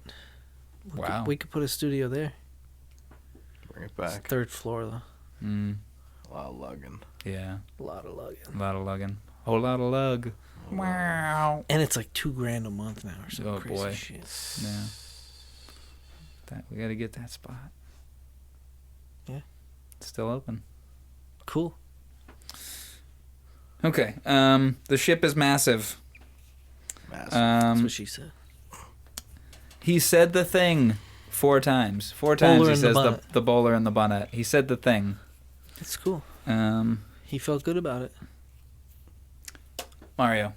Yes. Got another note here, completely outside of the Bowler and the Bunnet. But So it is important to note, though, that this movie has nothing to do with bowling. No, not at all. Were you so I'm disappointed by that? I'm out of here in like 5 minutes because I gotta go bowling. He brought his bowling shoes. You said, and was I everything. mad? Yeah, were you mad? No, because I didn't remember. Okay. You literally called me or you texted me and you were like, hey, here's the movie. This is the one you wanted to be on the episode. And I just kind of like went along with it. I watched it last night and didn't even question why I was watching it. I was just fascinated the whole time. All right. I was engaged and I thought it was good. Hell yeah. I thought Sean Connery was very handsome. Okay. So. All right. Yeah, we'll A+. get into our ratings for that. Forgot what. Oh, okay. So Mario, last week we watched Tarzan's Greatest Adventure. Yes. And we were also looking at what other great Tarzan films were. Right. And one of the ones that kept coming up as a top contender was Greystoke, The Legend of Tarzan, Lord of the Apes. Yeah. I watched it. Oh. What'd you think? The first half is phenomenal. The second half is very good. So in total, it's a very, very good film. Okay. Really, really good. The math is mathing. Yeah, that's the average. At what point were you like, this is not excellent anymore, but it's good? Strangely, it's a long film, so at one point I like had to pause it and go to sleep and came back the next day and finished it. How long we talking? Like two and a half hours. You poor thing. Well, it was the time that I started watching it, so I'm like, I'll just finish it tomorrow. And it's about when Tarzan gets to England. That's where the film kind of starts to drop off a little bit. Huh. But the stuff of Tarzan in the jungle, we were watching that movie, and Tarzan is basically just a white guy. He's a dude. He's just a white guy. He interacts with one chimp named Cheetah. Named Never Cheetah? see him Yeah, and you never see him again. He just interacts with him at the beginning, and he's basically Batman of the jungle. Fuck yeah! Like, it's awesome Yeah, like in this way. Like the citizens know him. They're like, Tarzan, we have someone like fucking around in the forest. Like, I'll take care of it. And it's like, that's not like Tarzan. And everybody's like, yeah, let him do it. Yeah. Yeah, He's literally he's like Batman. Yeah.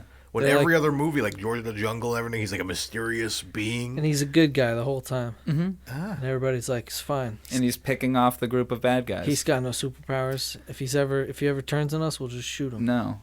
So, in Greystoke, it is played straightforward. Wait, what? Nothing. Greystoke, straightforward. I'm with you. I mean, they do try to kill. He tries to kill Tarzan with a wire noose in Tarzan's Greatest Adventure. Told you to never fuck me, Tarzan. Told you never to fuck me. Wow. All I got is my balls and my monkeys, and I don't break them for anybody. And I'm all out of monkeys. A lot of monkeys. Love Connery was Tarzan. I was telling a friend about that, and they said, "Was Connery Tarzan?" I said, I "No, wish. unfortunately." I wish. Not yet. Not yet. There's still time. We have face swap now. And whatever the AI we shit. could do it. Put him on that giant Gordon Scott big People, ripped there's body. there's that trend of Deep fakes. putting Arnold, deep fake. People put like Arnold Schwarzenegger in On random everything. roles where his voice would just stand out so. Oh yeah. It's like him as a girl. It's I almost like, want to say horrifically. I'm just a girl. We shitting in front of a represent boy. the Lollipop Guild. Yeah, that's one of my favorites. I've just always wanted to hear him say the word gubernatorial. Gubernatorial. Yes. That's pretty good. I'm okay. I don't know Schwarzenegger. Anyway, Greystoke plays it straight. Like it's an ape that has lost her baby finds baby Tarzan and adopts him as her own, and it's psychologically like very.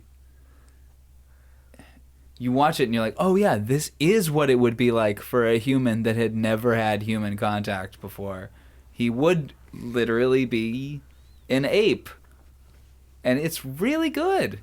And like he picks up language quickly because his vocal cords are different. He just becomes a natural mimic of like the bird calls around him. Hell and the animal calls around him, and at one point he's doing full-on tiger roars and lion growls and stuff. That's kind of that's Tarzan to me. Yeah. That's like the. Yeah, that's what I never Tarzan read Tarzan or whatever the classic Tarzan story is, but I think I would suggest it. That's It's the shit. free on YouTube. Cool. That's my kind of movie. It's Like an it. interesting film. Hell yeah. And Andy McDowell is dubbed by Glenn Close the whole time. Glenn Close, really. Anyway, I'm sorry. Should we start wrapping it up? I mean, I still got time. It's almost 4. Okay. It's a long one. How long is the usual podcast? About 2 hours. 2 hours or Nice. so. Yeah. And this is like not like a long thing. It's 40 minutes. Yeah. You know, 40-minute documentary. We talked about wieners a little bit. Some wieners. And the only other documentaries we've done has just been you and I, so we've kind of kept it short. When we have guests on, it tends to go a little bit longer because we've got more conversation to add. Like, we're talking about wieners. Yeah, exactly. And fucking, When Andy was on, we were talking about wieners. When Sean was on, we were talking about wieners. Were we? Because the gun is good and the penis is evil. Oh, that's right. All right? We talking about wieners with Andrew? We must have. No, I don't think so. Talking about wrestling. We talked about. I think I Well, listen back. when Shirley Bassey was recording the vocals for Diamonds Are Forever, They went New York System after this. Well, no, she was basically She was basically told to imagine she was singing about a penis. Oh, shit. So, okay, my last notes are that this is it feels very accurate to today's labor issues and work issues about keeping employees happy and the reason, anti-work and whatnot. You just keep your employees happy and they'll actually care about doing the work for you. And then, you guys want to talk about how awesome the credits are? Oh, the fucking champagne hell yeah. bottles, dude. Like, I love practical, like, little credits like that. It was like he was congratulating himself. It was beautiful. It was like, I'd like to thank myself for being me. But also really putting over the people who worked on that. Yeah, which wasn't a big crew. Yeah, look at that. All those names we saw, I think minus one. Mm-hmm. All those, that's it. That's who made this fucking documentary, and they just put it fucking together, and there it is. And then Connery's over there catching the bottle, and like fucking. That's how they would celebrate. That's how they would christen a ship by smashing a champagne bottle on it. Yeah. So I like that. You have him swinging in and smash, and he catches it because, of course, he wants to drink that. Yeah, he deserves. So he should. Indeed. That's all the notes I have. That's all I got. Well, I actually have another note of the Ruddles. I feel like you could mix this with the Ruddles documentary. The Ruddles. You know what that is? Eric Idle and Neil Innes put this together. It's called The Ruddles. All You Need Is Cash. They were friends with George Harrison, and it's a parody of the Beatles story. Oh. And it's amazing. Oh, I don't think I've ever seen that. Oh, it's phenomenal. Shit. That's all I got. Eric, you have any more notes there? I'm trying to find a manuscript. That's the word I'm looking for of the film, because I want to read the opening monologue. Can you find one? I don't know. I don't think you'll be able to. It was hard enough for me to find that. Yeah, you as it was. Anything about this. So. If you want to play it real quick, we can listen to it. Scotland, the country of the extremes. You want the opening line of the film? That's copyright. What? I don't want to steal it. Oh, we have clips. What? I thought it'd be funny if I read it. Oh, you've got it? No, I don't. Okay. So we'll skip it. But on next week's episode. Do you want me to pull up the line? You should sample it. No, it's okay. Let the viewers at home go watch it because it's worth it. Okay. Yeah. Well, let them pull it up. The very first word is him saying Scotland. Scotland. Everyone at once? Scotland. It's an entirely different kind of flying. Altogether, it's an entirely different kind of flying. Alrighty. You got any more notes, Mario? I got nada. Eric, anything more from you? I got lots to say. Yeah. Hit us with it. Gonna have a press conference after this. My people are waiting outside. Okay. I will have another one of those cookies. Yeah, yourself. You know how to treat a man. Well, does that mean we're moving into our next section? I think, yeah. We had a great discussion about the bowler. Thanks for having me. How's that? That's what I have to add. Thank you. Well, we're not done yet, but of course. We're not of done course. yet? Okay, You're cool. always welcome back. But to all the Connery Curiosos out there. Connery Curiosos. You guys are... I like that. I like that. Here's to you. Thanks for having me. After our discussion here, we're going into our ratings of this film. Of course, we got the score. I'm sorry. I pulled up this tab. Connery was knighted on July 5th, 2000. Nice. Look at that. That's Happy when he was birthday. knighted. To answer the question from earlier. What a Connery cornhole. Oh my god, that was a joke we made while it was playing. He's crouching down near a wall and he's like, this is where the people come on a Friday night or something like that. This is where people come for a good time. And I made the joke that it was glory holes coming out of the wall. Or a cornhole tournament. Oh. But anyways. All right, so yes, go ahead, Mario. Yeah, this is the section of the show where we're going to rate everything about this film, from the film itself, the man himself, Sean Connery, if the SHs, how thick is his accent in this movie, the sexy rating, and the musical score rating. And Eric's going for a cookie. I'm going for a cookie this time. They're very good, aren't they? Tremendous. He's already speaking Scottish already. I was just thinking that. My brain was trying. This is a part of the show where I eat a cookie. I was trying to form how to get into a joke, and you beat me. Connery cookies. Oh my god! What would a Connery cookie be? It'd probably be like those those like little yellow cookies you get in like the little jars for Christmas and shit. Like not jars, but like tins. Like sugar cookies. Oh, and biscuits, like a biscuit. It'd be like a tea biscuit with his face on it. Yes. And it'd probably be really good. Hell yeah! I would love that. That's some food options for if we ever do the live event. Yeah, we're gonna need to cater it. Connery Catering. Connery Catering. What other dishes would we have? Some kind of Bond-esque meal. We should just make a blend of tea called Sean Connery, like Earl Grey. But Sean Connery tea. Yeah, Sir Sean Connery. And we haven't taken any Sir Sean Connery peas this episode yet. Yeah. Anyway. What does that mean? That's pee break. It's a Connor pee. You leave the room though, right? Well, we pause the episode. No, I pee right here. On my carpet. You have a microphone in there? It's like the Naked Gun. Whoops. Alrighty. The Bowler and the Bunnet. We're gonna do our ratings. Let's do our ratings. What were our 4 ratings again? 5 ratings. We have the SH. We have the musical score. We have the sexy rating. We have the film and the Sean rating. Yes.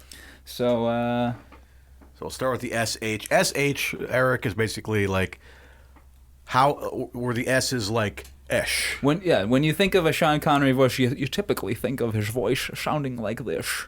Oh yeah, a lot of shushing. But sometimes his voice the S's just sound like this, you know? I think it was out of 5. Out of 10. Oh, out of 10? Yeah, you go first. I think it was a 6. You're gonna give it a 6. That seems fair. It didn't jump out at me as a thing, but maybe I've just come to know what his voice sounds like. Mario, what do you think? He seemed to be speaking pretty clearly. Yeah, I think I was around the same ballpark. I think I'm going to also give it a 6. It's like, it's there. You know, you hear it with, old microphones. We kind of like suspected tape recorders as they're like, over like docks and stuff that kind of aren't the best quality and kind of, no windscreens or whatever. So do other Scottish people talk like that? Like, do other Scottish people think that Sean Connery has a speech impediment? I don't know. Well, of the Scottish people we heard in this fucking documentary, he's like the most like easy to understand. Yeah. So I think because he went Hollywood. Yeah, well, he was also like a hero to like he was like a Scottish folk hero. So yeah. There's like Connery Scottish, but then there's like the other like spectrum of like the Shrek kind of Scottish, where it's like very like what are you doing, donkey? Mike Myers. I'll punch in some examples of the different Scottish voices. That makes sense. I'm sure. No, we heard a lot in this film. You hear some interesting examples of them. Now, our duty is not to run away. Every day in the week, which we are doing at the present. But very few, like Connery has a very specific voice. But yeah, we give him a 6. Yeah. 6 and 6. Well, I'm going to give him a 7. Whoa. Because I heard it a lot in there. And as I've said before, my method of doing so Why don't you give him an 8 then? Is a. If you heard him a lot. I'm just trying to stir some shit. You trying to break up this podcast? Yeah. Fight, man. Fight. Fight right now. No, it's a 6. Mario punched Dylan in the face. Yeah. Trying to get you more viewers. You have a good fight and then you kiss. We'll combine. Then you kiss. Okay. The post you shared this morning of The Rock and what was that? Was that Triple H staring at each other? Where was on it? Instagram? Oh, that's The Rock and Roman. No, it's The Rock and Roman Reigns. Okay, I thought they were gonna kiss. There's actually a picture that's been going around of Cody Rhodes, who's another wrestler, and CM Punk, and they got in each other's faces before a pay-per-view, and their noses were touching. Oh, nice. And then someone photoshopped at them actually like kissing. Why not? It's like, hell yeah, let's go. Missed opportunity. I'll have to find that and show it to you guys later. So yeah, the way I gauge it is I take a sentence and I count how many S's are in that sentence, and then I see what's the percentage of that are necessary, or just that have been Sean Connery sprinkling. That he adds the H to. Nice. So I can't find the kiss, but that's the actual image of that. Aww, it's adorable. Just, like, touching noses and shit. Oh yeah. You think in that moment they were like, "I love you, bro." They are buddies, so I'd fuck not. That's like me and Andy touching noses. Shout out to Andy. All right, so we've got an average of 6.33333 for our average SH rating. So let's move on to our next rating. Mario, you want to go first for the sexy rating? Sure. The film's not really sexy. No. It's just working. I think Connery looks like $1 million. I think he looks like $1 million. Are we rating the film or the man? So we kind mixture of do a of both. combination of both, yeah. Okay. Like if he's a 10 in sexiness, but the rest of the film isn't sexy, then, you know, you Like kind of... you look at a James Bond I film. know my score like, then. Early on, you know, you think of like, you know, the women are beautiful, the locations are beautiful, and all that. But It maybe, adds to it. But then maybe something like kind of out of pocket happens, and you're like, I'm dropping down a point. Yeah. You know what I mean? He slapped somebody in this one, or... He threw a soccer ball at somebody's head. Yeah. In the scene where they're playing soccer, he catches the ball and bounces it off a dude's head just for the fuck of it. And then they kick the ball back at him, and he just kicks it as far as he can. And then he looks like a man bully. to death. Yeah. He was a bully in the last movie. Cool. Tarzan's Greatest Adventure. He was a real bully. Well, my sexy rating is a 5. Yeah? You can give it a 5? Because I think that Sean Connery's a 10, and that the movie is a 0 or a 1, whatever Okay. the lowest is. Because there's nothing sexy about math class. Mm-hmm. Sorry. I dig it. Mario? I was sitting at a 3. Yeah? 'Cause I think he looks good, but then, like, I don't know. Maybe, because a lot of mustaches he's had in the past are very good. But, like, there's something about that was a little unkept. It was kept, I guess. I give him but- extra points for the mustache. And I wasn't nuts about the longish hair. I like the long He hair. almost had a Persian mustache going on. Persian mustache. So I had to give him points. So, but yeah, but like, and nothing comes out as sexy about this film. So I'm like, No, he's wearing long sleeves. yeah, we're gonna see his arms and Turtlenecks. shit. What was that? Like, don't even get to see any skin, bro. Like, you know? Yeah, show us your This is the, show us this is your the tits. first movie in a while he didn't have his shirt off. You know what I'm saying? That's fine. Yeah. Still good. Yeah. I'm gonna go with a 3.5 for mine. Ooh, right in the middle. Yeah, because he does look very good, but he doesn't look like a 10 in this for me. He looks like a 7, and then the film isn't very sexy at all. So No, same it's kind of not. thing, you know, dividing Fair those enough. all up. So our There's not a average, single person in that film that I would have sex with. except Sean Connery. Debatable. Yeah. Well, I'm saying I agree with your statements, but I'm adding, I'd have sex with Sean Go for it, Connery man. out of that. Seriously. Now, I'd have sex with him now. Right now. Right, his box of ashes. This podcast is strange. Isn't it? You're realizing this now? Have you listened before? Not enough. Clearly not enough. Not closely enough. I didn't see it that deep. Alrighty, let's move on to our next rating, which is the musical score What rating. music? Like, there's like There's nothing. not a here. single song in this film that I would have sex with. Or sex too. Well, Rule Britannia, I could get down to that. Or actually, I mean that like while they're working, while they're exercising, excuse me. That, you know, that clav jazz Sex to lounge that. music. Yeah, I could have sex to that. It would be the most bland, boring Test sex. it out. Next time you're about to have sex, be like, this is test it out, and you play that. Rule Britannia, Britannia, rule the waves.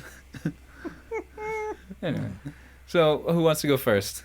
That should be like a new thing now. It's like, instead of film, the score of the score, it'd be like, would you have sex to this music in this movie? Well, we can do both. Because I would fuck to Medicine Man. Yeah. I would fuck to Medicine Man. For me, the score includes like the sound effects and the Foley or the, you know, whatever they added. So I think I give it a C, a 6.5, 6.5. 7. You know what I mean? Which one? What are you going? Like it wasn't really a musical film to begin with, so it had what it needed. Yeah. And I don't know, it was engaging. That was my thought while watching the film. I was like, damn, there's no music in this, but I still like it. Mm. And I don't know how easy that is to do. It felt like a achievement. So What do you think? 6.5. 6.5. Mario? And then I have up to 24 hours to change my Yes. rating. All right, Yes. cool. So watch it again after this. Okay, on that note, this is only the second film in this podcast that I've watched more than once before coming on to Really? record it. Yeah, the only other one was A Good Man in Africa. You watched that twice? Yeah. Wow. Because I had rented it and I had like 24 hours, so I'm like, I'll just watch it again. Huh. I have to watch most movies twice to feel like I really watched it. And took everything in. Yeah, like when we watched it today, I read the credits, and like I saw the credits last time, but I didn't read them, and little things like that. You know what I mean? I gotta do too as well. Like if it's like, especially in like my realm as a content creator, I review a lot of these movies and shit. So like I watch one as like the critical person, Yeah. but then I go back so I can go and actually enjoy as a fan. Like, or not as a fan, or as like, oh, actually, this wasn't. Now that I'm watching it for not reviewing it, this sucks. It yeah, flips. then you start to wake It up. flips back and forth. Like sometimes it's an accident. Like having gone to school for video production, sometimes when I watch something, I'm watching how it was made. I'm like, how'd they do that? That's cool. That's interesting. And then I'm like, wait, I don't even know what just happened, and I gotta rewind or like listen again. It's almost like that with music. I feel like I'm not saying music's been ruined for me, but like if I'm listening to like a new rock record, even like a funk record or some hip hop stuff, I'm always just listening to the fucking guitar, and then I don't listen to anything else. There's a lot of shows that I've been at that I haven't heard the music because I was mixing the band, so I'm like critically listening to like the tuning and the notes and the frequencies, and then I'll hear a recording of the show and I'll be like, damn, they played this? And I didn't even know they played this. People don't realize how essential that is to be able to absorb. Like the reason music hits you is because it's mixed well, but you don't know that. You know what I mean? Like I was talking with someone recently, and they're like, they were saying that they really like music that sounds like garbage. Like, oh, this sounds unpolished and whatnot. And then they elaborated that somebody who works in music said to me that, oh, to make it sound like that actually takes a lot of work. And I'm like, that is correct. To make something sound bad takes work. Like, unless you just want it to sound terrible, then just record it with a terrible mic and it will sound bad. But to make something sound bad but still appeal to like you like it because it sounds good. You know what I mean? If it sounded like it was recorded with a potato in someone's basement, you're probably not gonna like it very much because you can't actually tell what is what. Frequencies are flying in and out of each other. Yeah. But if all you have is a potato, then you gotta do it. You just gotta do it, bro. Did we all rate music? No, Mario. What's your rating on musical 4. score? Nothing really memorable here. Yeah. That's true. I guess I skewed my answer a little high. I mean, you know, you it's had some respect for some stuff. You know, as long as you come out with it, like, you know, I judge it by like if I that foghorn sample. It's heavy stuff. foghorn sample. I'll say. Oh, you meant the ship's foghorn. I would have thought the foghorn would have had a Scottish accent. Yeah, right. That was Sounded kind of normal. weird. I say. I say. I had a traumatic experience with foghorn leghorn. Really? You want to elaborate? I told it on the Frick Nerds podcast quite a few times. Tell it again. It's just practice. All right, just one more time. One more time for the public. Long story short, I went to Six Flags with my ex. There's a reason why she's my fucking ex. Foghorn leghorn. Yeah, honestly, she fucked Foghorn leghorn? No, I'd rather have that been the issue. So I hate Six Flags, number one. I just don't like Six Flags. It's just like too crazy. I like theme parks, but that one, Six Flags, just drives me crazy.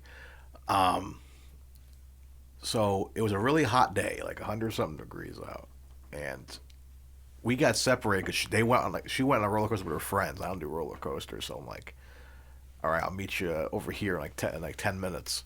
And then they weren't there in 10 minutes. They just went to another ride, and they had taken my water bottle with them for whatever reason.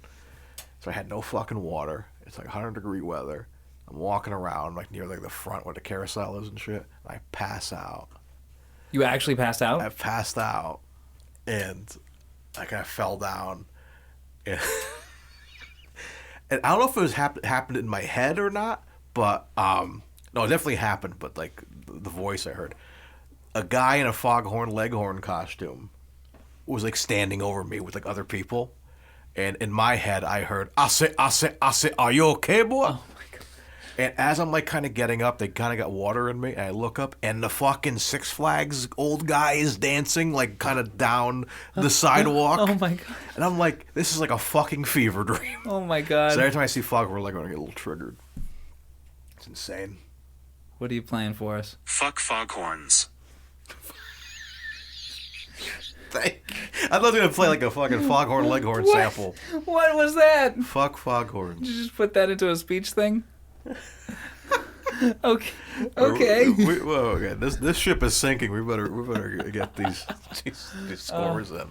Oh my gosh. Let me turn these lights on here. Let there be light and mood. Foghorns are forbidden. The penis is evil. The foghorns are evil. Okay, let's continue this. All right, now I'm giving it a 2.5. It wasn't anything special to me either. Yeah. Alrighty, now we come to our two most important ratings. Yes. The film and the Sean. Indeed. Eric, you want to go first for this? Doing film first?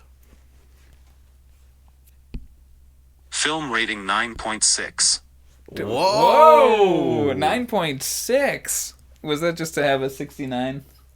No, I don't know why. I just thought it was really good. Okay, that's I was engaged the whole time. Like when I watched it a second time today, I got a little upset when you guys were talking over it. Oh, because I was listening. Oh, no. You could have told us to And shut up. No, that's when I kind of noted. I was like, I'm enjoying this.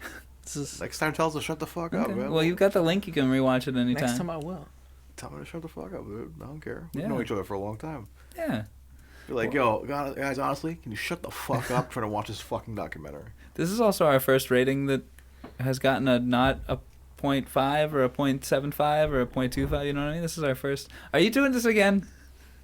Shut the fuck up. What the fuck?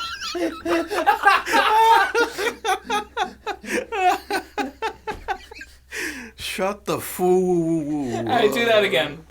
I erased it. Oh no! All right. Well, good thing it's recorded. It's recorded forever now. Oh my god. Okay. So. All right. Well. Shut you our butt.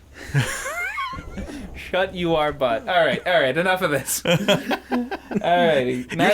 Usually we're the ones off the rails. 9.6. It's that right. Mario, what are you giving it? All right.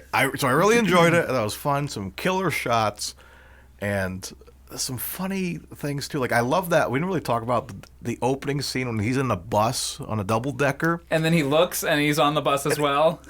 No, he's like, he runs Excitedly to the front, skips to the front, and like he's like, I got the back of the bus, like a school kid. Yeah, they like look, but I thought he was gonna jump out the window, which would make it funny. It's like he's looking out the window, and he's driving the Jaguar outside, and other Connery jumps on the hood of the car to escape.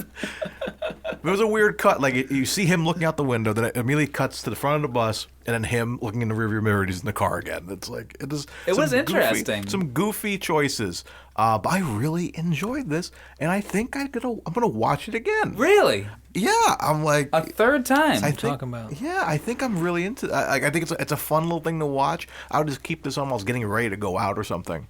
You know what I mean? Just have her running. It's very soothing to hear his Getting voice. ready to go out. So you thought what I thought. Let's turn this into a drinking game. It's hot girl shit. Every time he says what's the Bowler and the Bunnet. He only says that 3 times though. 4. Do you get four drinks in a 45-minute period? That's not terrible. You're not supposed to chug your drink every time. Yeah. A shot, you know. Yeah, you do a shot every time he says the Bowler and the Bunnet. Oh, okay, yeah. You do 4 shots in 45 minutes? That's a decent amount. That is. Yeah, that'll get you fucked up. That's a great pregame thing. You might not be going out afterwards. Also go around. That's like, oh, here goes Marius. He talking like Sean Connery. He must have been watching Bowler and the Bunnet before he came out here. Look at him, he's already fucked up. But yeah. So with that being said, I'm gonna give it a solid 9. Jesus Christ! I liked it, dude. Wow. Sean Connery presents The Bowler and the Bunnet. See, we love it.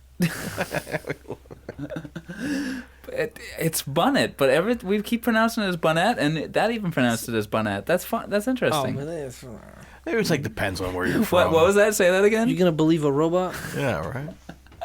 Potato, Are potato, you a robot? bro. Maybe. I knew it. All right, so I feel like I'm gonna be the odd man out because I'm gonna give it a 5.5. No I love liked for ships. I liked it, but I didn't love it. I bet if this was about trains, you'd be like 10. Probably not. No? No. If it was about trains, I'd be a little more excited because I love trains. I mean, it would have to depend on like the execution because it wasn't the content, it was the execution. You know what I mean? Like some of it was really good. I really enjoyed a lot of the cinematography. But I will say that I had trouble keeping it had trouble keeping my attention. Okay. For the whole time, especially some of those long, drawn-out shots of people just explaining accounting. The shots of people talking, but their audio is muted, and they're doing voiceover in their own shots. That was confusing. Yeah, like those are the things that took me out of it. I will admit, watching this the first time, because remember I mentioned that I missed the initial guy almost falling off the dock the first time and shit. I was playing Call of Duty while I was watching this. The truth comes out. So I had it on one screen, and I could still see it while I was playing. So maybe I missed It's not the details. Connery Call of Duty, Mario. But, you know, Call of Duty Modern Connery Warfare. But yeah, it's like one of those things where it's like you kind of like just listen to it. It's kind of you could do like a podcast form of this, like, you know, listening to it. It doesn't have the visuals. It's a documentary. Like you could like, you know, have this be like a book on tape or something. But also watching it and actually sitting down and paying attention to like the certain compositions and certain things that the cameramen are working on, things they're doing, and, you know, going up to high fucking levels and getting tremendous shots, which can be overlooked, especially in today's world where everything is so fucking easy to make. You know, if it's not like actually there, then it's CGI or something like that. You know. Yeah, I just think if you like film, you would appreciate this film. Yeah, I think so. So I think that's why I put. But clearly, I not went so all of us over. do. Clearly, we went to the different schools here. What's But going on? on that note, though, you are right that it is very much feels like something we would be sent out to shoot at NIT. Like, go out and make a documentary on something that's going on. It's just in a the good town. example of a good film. If I can go back in time, I hear you shunning me in that. You're like, no. So it's just, I guess it's just, you know, a masterpiece of cinema, Dylan. You know, should be on the Criterion Collection Blu-ray. Oh, I turned the volume down. It is Criterion material. We love you, Sean Connery. Riveting podcasting. All right, let's go on to the last score. All right, the most important one. The Sean rating. Eric, you want to go first? This is just an overall... Sean himself in this, his performance. His energy, peak. How much he wants to be there. 9.9. You can give it a 10. Yeah, I'm not going to like hate on you. 10. Fine. Fuck You give it a 10? I said it, all right? He did it. 10. He did it. I think Sean Connery is a 10. He did it. No, but for real, like, he did it. He did it. That's on his gravestone. Sean Connery. Doesn't even have the years. With the Nike swoosh. He did it.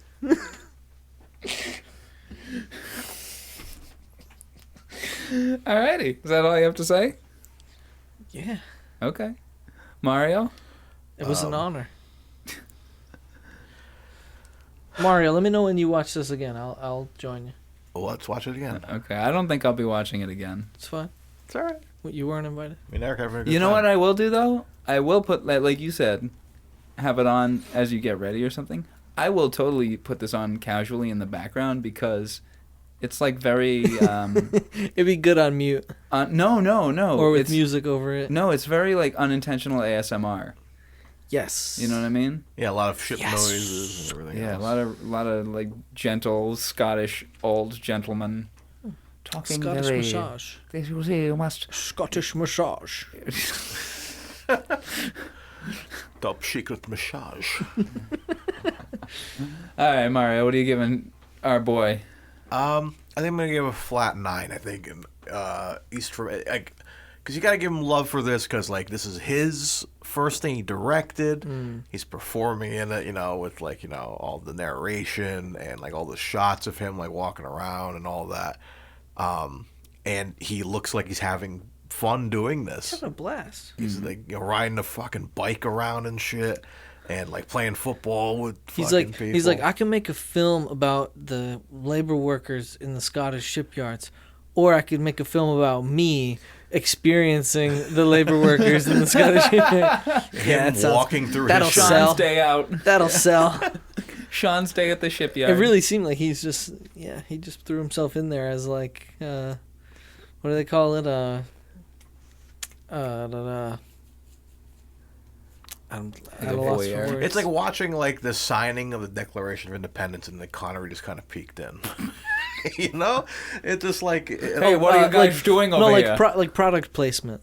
Product placement, what I mean? Yeah. Like when they put a thing in a movie that's like, oh yeah, I know that thing. Like the scene of like the. Did you guys? I'm sorry. Did you guys put it? Make sure you put the map on the back. Like when they're showing the statue with the bird shit on it, and the group of people surrounded by it, they had to like have Connery in the group, like looking around. Like, that's what I mean. He was like there for like a he bunch had of to be weird there. shit. Like, did we talk about the statue with the bird shit on it? No. It's brilliant. They just full close up bird to shit, a dude. statue, shoulders up to the head, And they were like, "This is the most bird shit. epic dude that ever lived." Covered in He's bird just shit. covered in bird shit. It's like when like Roger Williams Park Zoo and like the fucking Roger Williams fucking statue is like just covered in bird shit and like headless. I was thinking about putting a film like this in modern day perspective, proportion, whatever.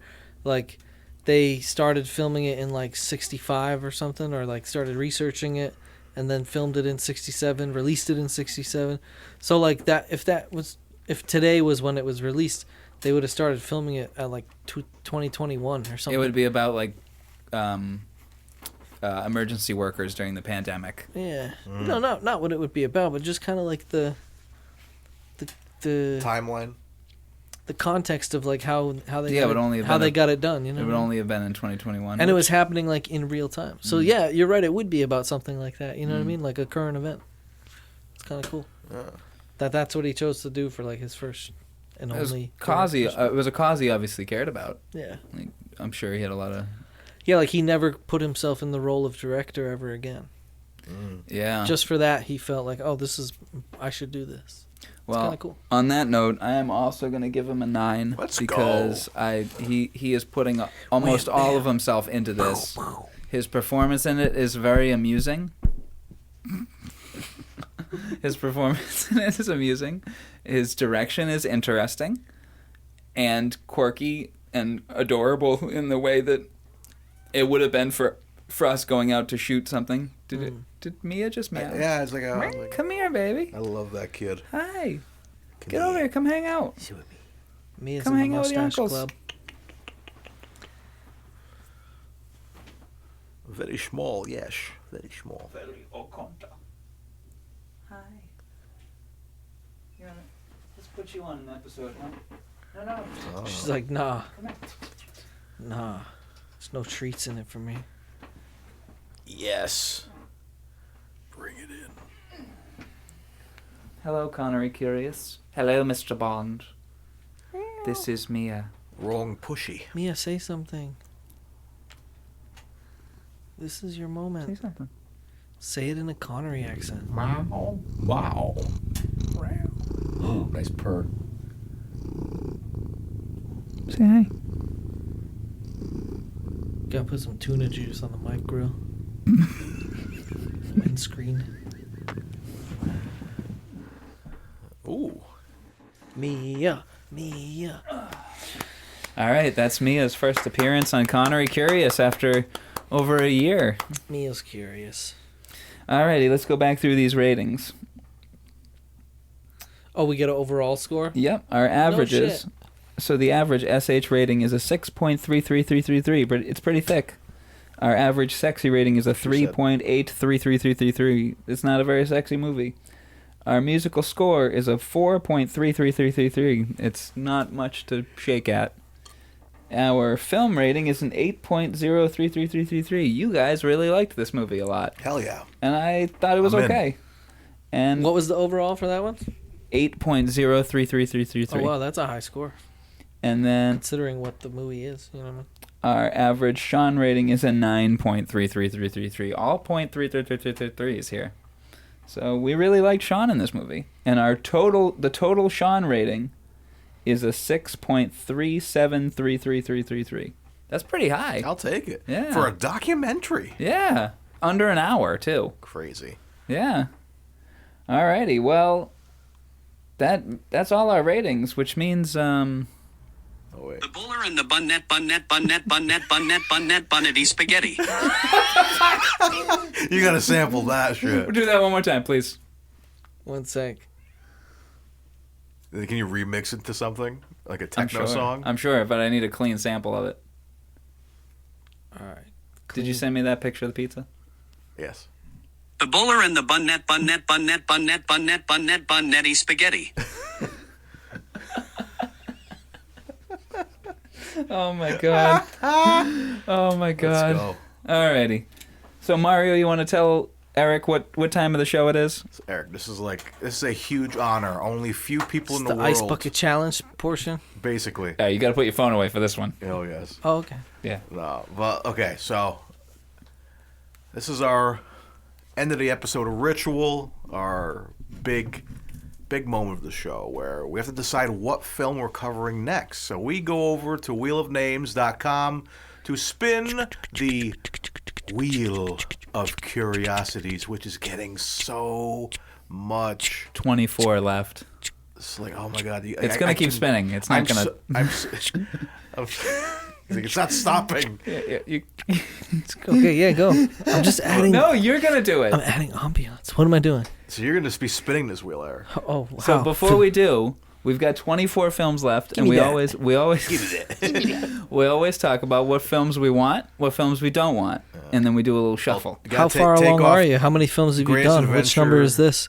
Which one are we on? How far have we gone? This is episode 30-something? No, what is this, 20-something? Out of how many? This is episode 48. Out of 70-something? So only the real fans get this deep. Yes. So we've got 23. Hey, the bowler's on that wheel. Yeah, take the bowler off, too. Gotta take it out, dog. Oh, my gosh. It always does this. What are you doing? Bunnet.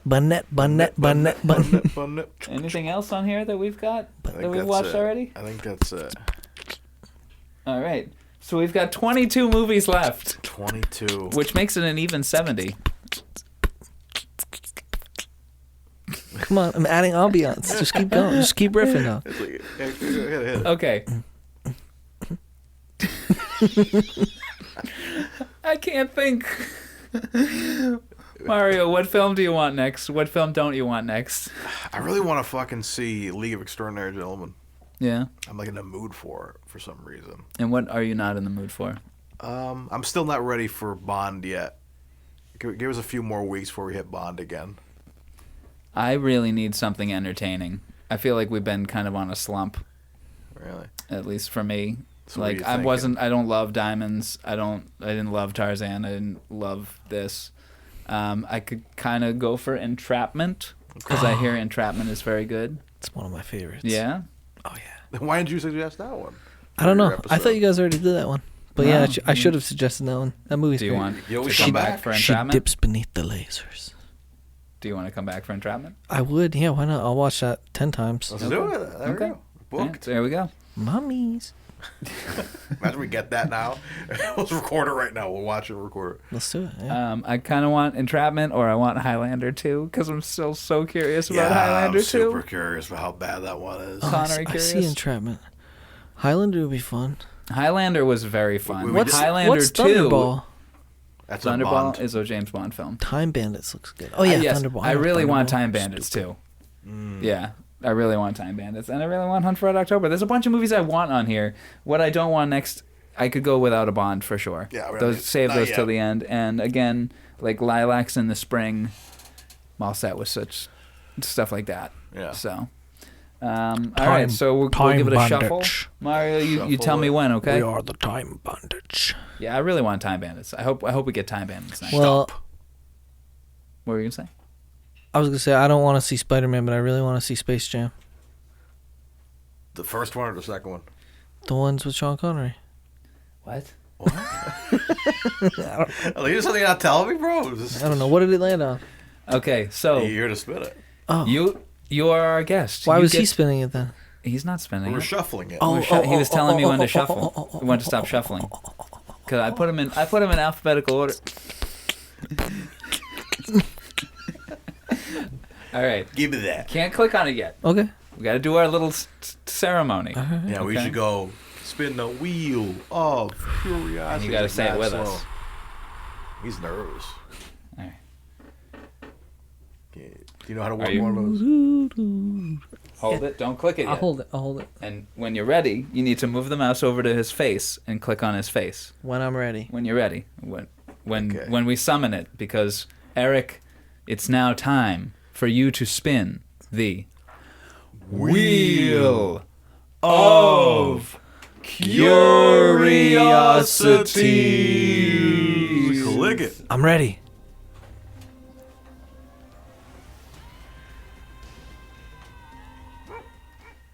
Another time, another place. Almost Lilacs in the Spring. I feel like this is going to be a bore as well. Hey, you know what?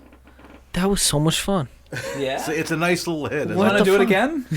So we don't have to watch another time? I'm just kidding. No, I want you to watch that. I want you to suffer. Okay. This is going to be another black and white film. Okay. What year? 1958. Oh my God. We're just covering all the early everything. Early Connerys. Yeah. Another time. And pre-Bonds. A lot of pre-Bonds. Another time, another place is a British melodrama film. Huh. How long does it run for? How long is it? 98 minutes. The Wheel of Curiosities. The wheel knows it all. Oh, well, not to... You're not kidding, because the wheel has had some pretty prescient... Smell the wheel.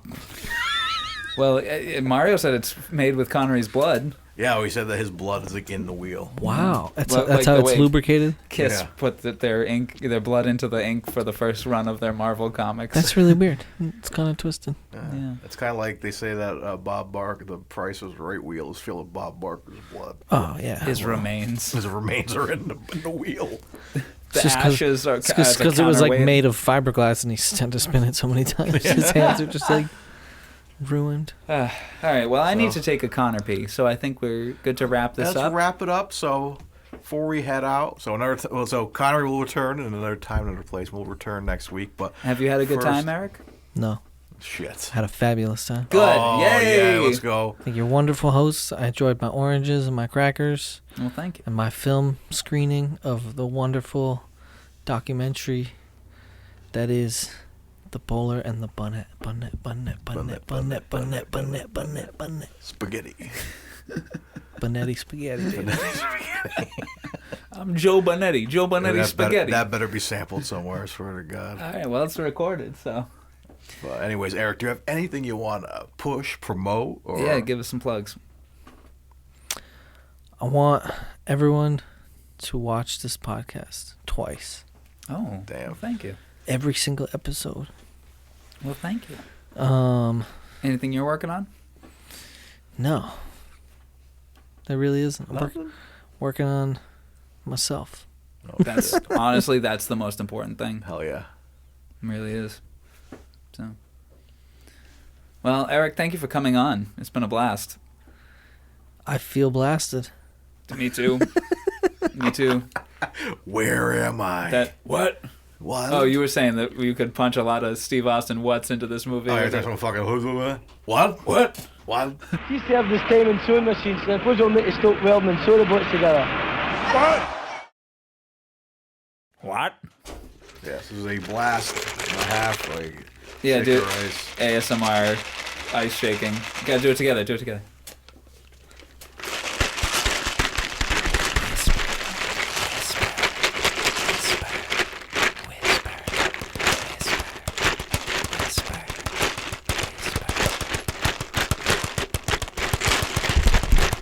night I hear him talk, the cold story ever known.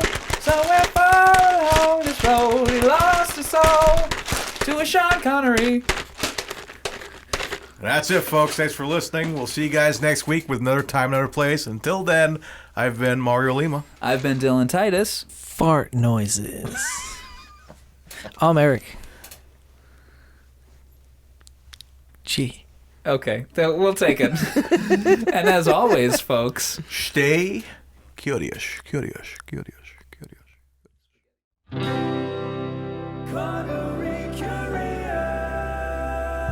You've been listening to Connery Curious, a Titus Compositions and Friggin' Nerds Media podcast. Follow us on Instagram and YouTube at Connery Curious for updates, memes, and episode clips. You can also visit Dylan on Instagram at Titus Compositions to hear other podcasts and original music, watch music videos, or even pick up a great vinyl record. For more discussion about your favorite films, comics, and games, and a network for all things nerdy, visit me, Mario, at Friggin' Nerds Media. You can rate, review, and share the podcast in-app, which helps us grow the show and reach other curious Connerys out there. Thanks for spending time with us. Have a great day, and remember, stay curious.